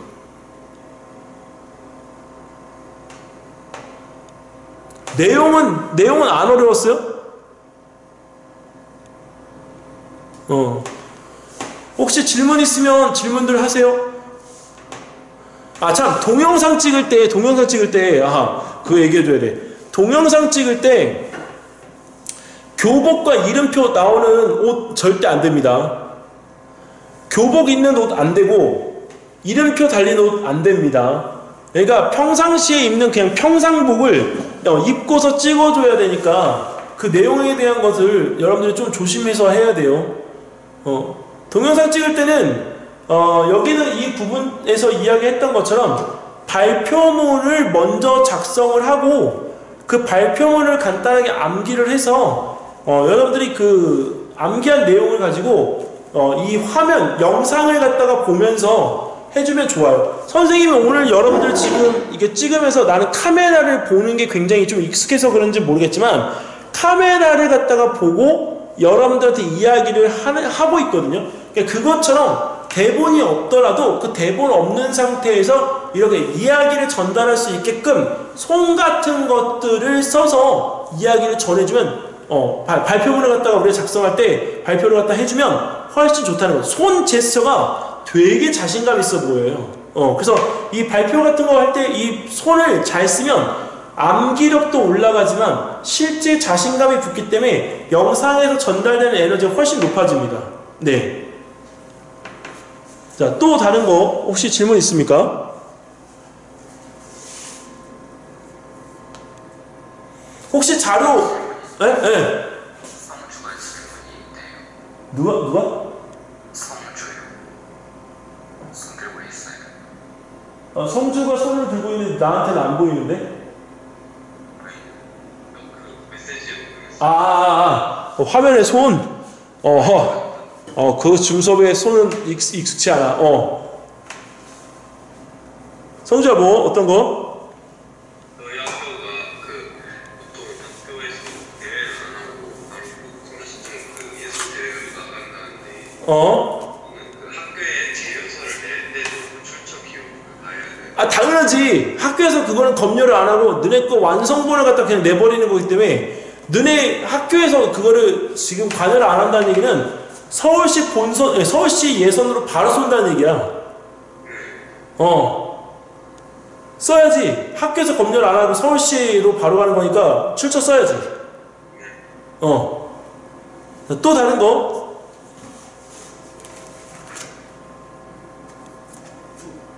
없어요?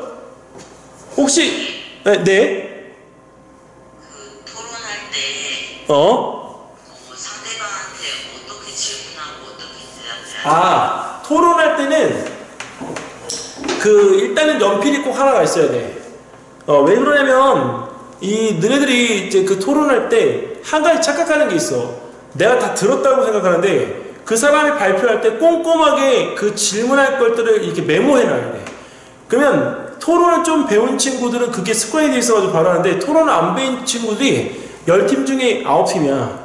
그래서 내가 토론할 부분들에 대한 것들은 메모를 갖다가 좀 하고 옆에 있는 사람이 발표를 할 때 그 발표에서 내가 생각하기에 약간 좀 이 부분 조금 설명이 좀 이상한데 여기 질문 들어올 수 있겠구나 이렇게 딱 체크를 갖다 해놓으면 진짜 그 질문이 꼭 들어와. 그래서 토론을 할 때는 질의응답에 대한 이 부분들을 갖다가 주로 받는 거이기 때문에 실제로 토론에서 그 내용적인 부분에 이 메이크업을 갖다가 할 수 있게끔 메모를 하는 습관을 꼭 들어줘야 돼.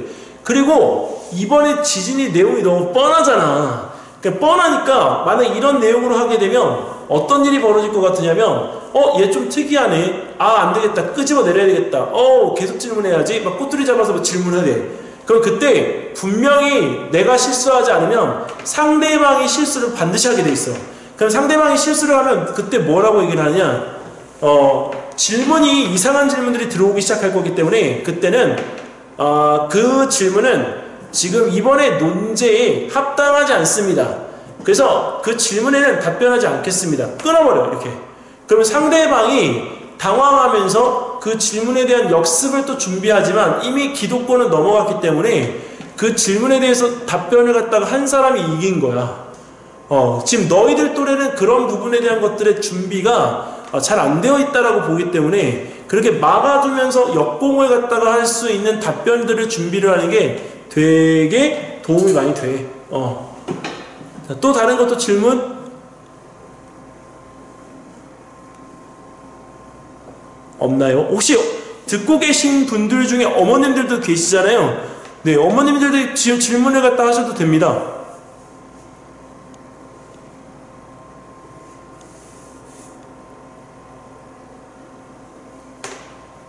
없습니까?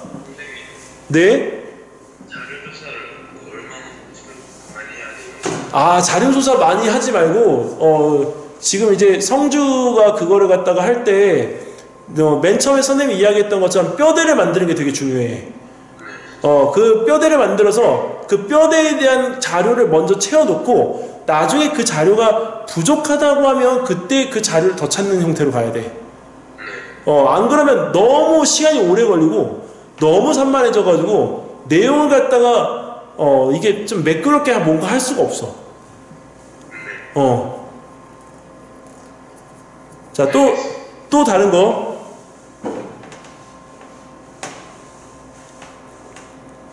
없어? 없나요? 선준아, 질문 없냐?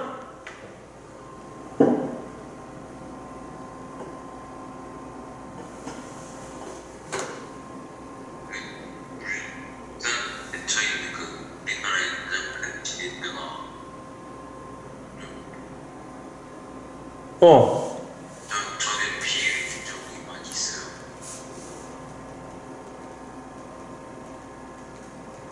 이거? 이거 얘기하는 거지, 이거? 이게 원래는 우리가 언급이 안 되는데, 이제 지질조사를 갖다가 하다 보니까 단층대가 너무 거대하게 있는 거야. 근데 이 단층대가 있는 이 지역에 뭐가 있냐면, 여기 내려가면 양쯔강이 있거든. 양쯔강에 있는 그 샨사댐 같은 경우도 이 단층대 위에 있기 때문에 지진이 발생을 하면 큰 피해가 있게끔 돼. 이거. 그래서 여기 이 산둥반도가 원래는 여기가 지금은 이제 육지가 돼서 이게 나와 있는데 여기는 이 부분에 우리가 해수면이 올라가면 여기가 이게 끊어져. 그래서 이게 섬이 돼, 섬. 그게 왜 그러냐면 이 단층대의 영향도 좀 있는 것 같아. 자, 또 다른 것도 질문이요. 그리고 또 다른 단층대랑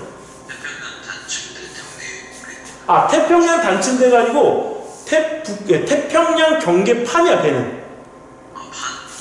이게 여기 이쪽에 있는 이 일본 요쪽에 태평양판이 이렇게 또 올라가 있어. 그래서 얘가 이쪽으로 오고, 네, 유라시아판이 이쪽으로 가고, 필리핀판이 이렇게 들어와. 그래서 그게 세 개가 이렇게 삼각점처럼 우리가 모이는 곳이 일본의 여기 있는 오른쪽, 여기 후쿠시마에 있는 데야. 그래서 그 앞바다에서 우리가 그때 쓰나미가 거대하게 일어났잖아. 그게 넘어와가지고 저 후쿠시마 원전을 갖다 밀어버린 거야. 세상에서 제일 무서운 게 뭐냐면 물이야, 물. 불이 나면 그냥 태우잖아. 근데 물은 밀고 들어오는데 그 힘을 이길 수가 없어. 그래서 세상에서 제일 무서운 게 뭐냐, 이거 물으면, 종교인들 대부분들도 다 물이다, 이렇게 얘기를 해. 자, 또 궁금한 것도 없습니까?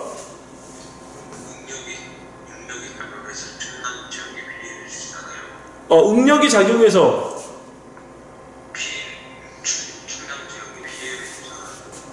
이거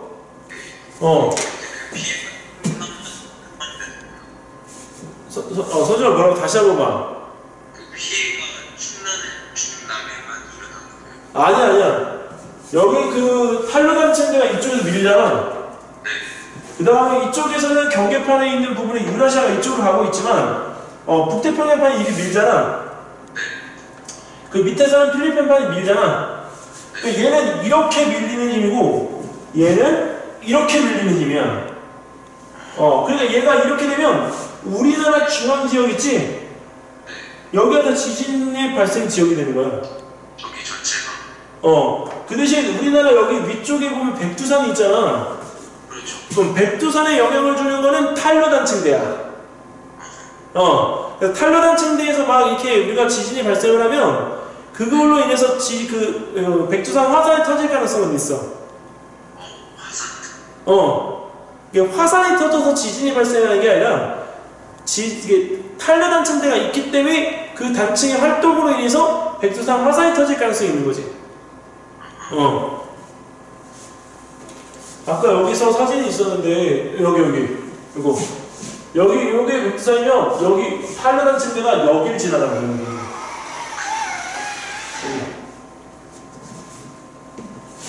자, 또 다른 것도 질문요?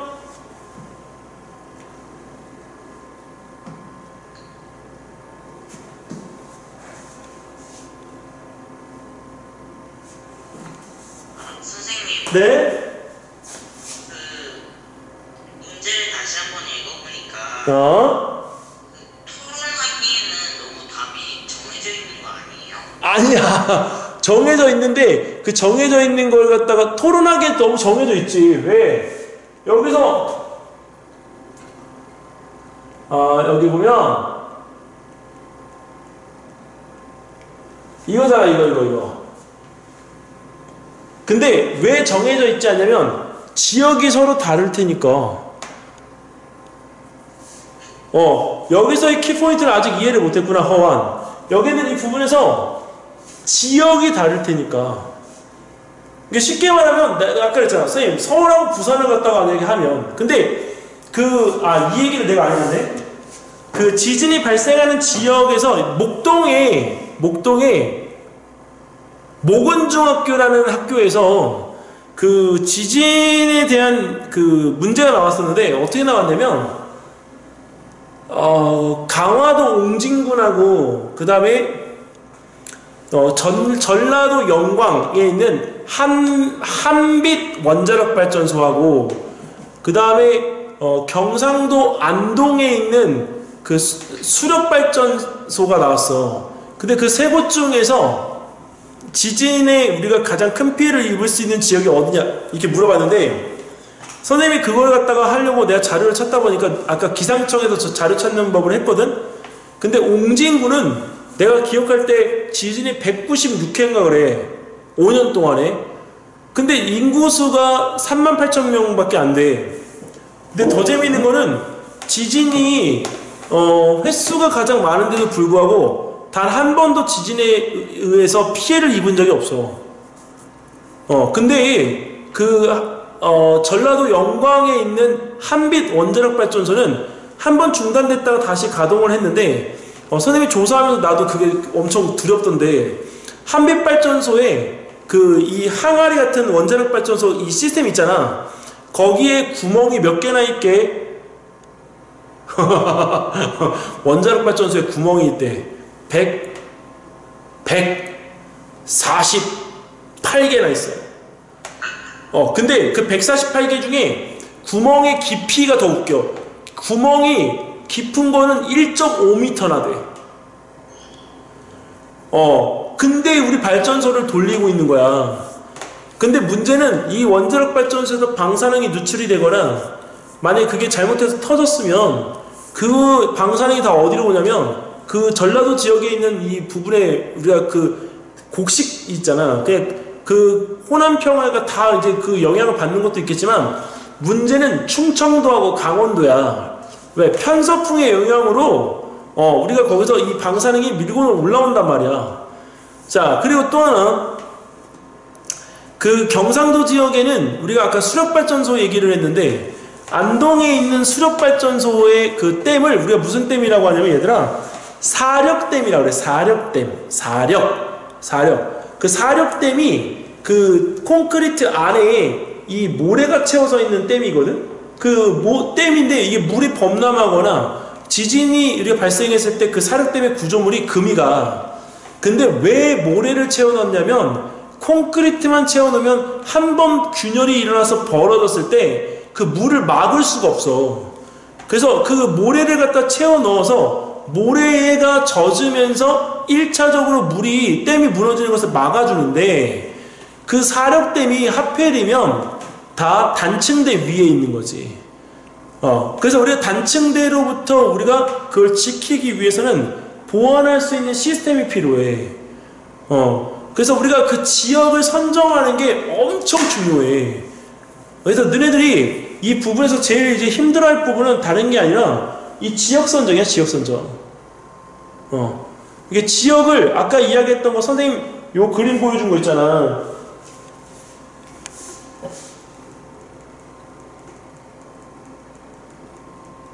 이 빨간색이 이 선중의 이 단층대가 어느 지역인지를 너네가 찾아보라니까. 그 데이터에 대한 부분들을 갖다가 비교해보면 그 평균 값만 가지고도 이거 비교할 수가 있어. 그리고 자, 여기서 실수할 수 있는 부분이 하나가 있는데, 평균 값에 대한 부분만을 가지고 비교를 하다가 보면, 자, 뭘 갖다 놓치냐면 그 평균 값이 높은 곳은 찍겠지 당연히. 근데 그 평균 값이 높아도 지진의 피해가 없는 곳이 있어. 그래서 지진의 피해가 없는 곳이면 아무래도 지진에 대해서는 우리가 지진이 발생하고 있지만 안전지대라고 하는 부분에 대한 것들을 우리가 아직은 쓸 수가 있기 때문에 그 지진에 대한 부분에 대해서 우리가 정말 위험한 지역이 어딘지를 선출하는 방식에서는 좀 제외시킬 수도 있어. 그래서 이 지진의 피해가 있었는지, 아니면 그 지진에 정말 발생 횟수가 큰 지진들이 많이 일어났는지, 이런 것들을 지금 여기 있는 이 중점에서 우리가 비교해보는 거야. 이거. 자, 또 다른 거.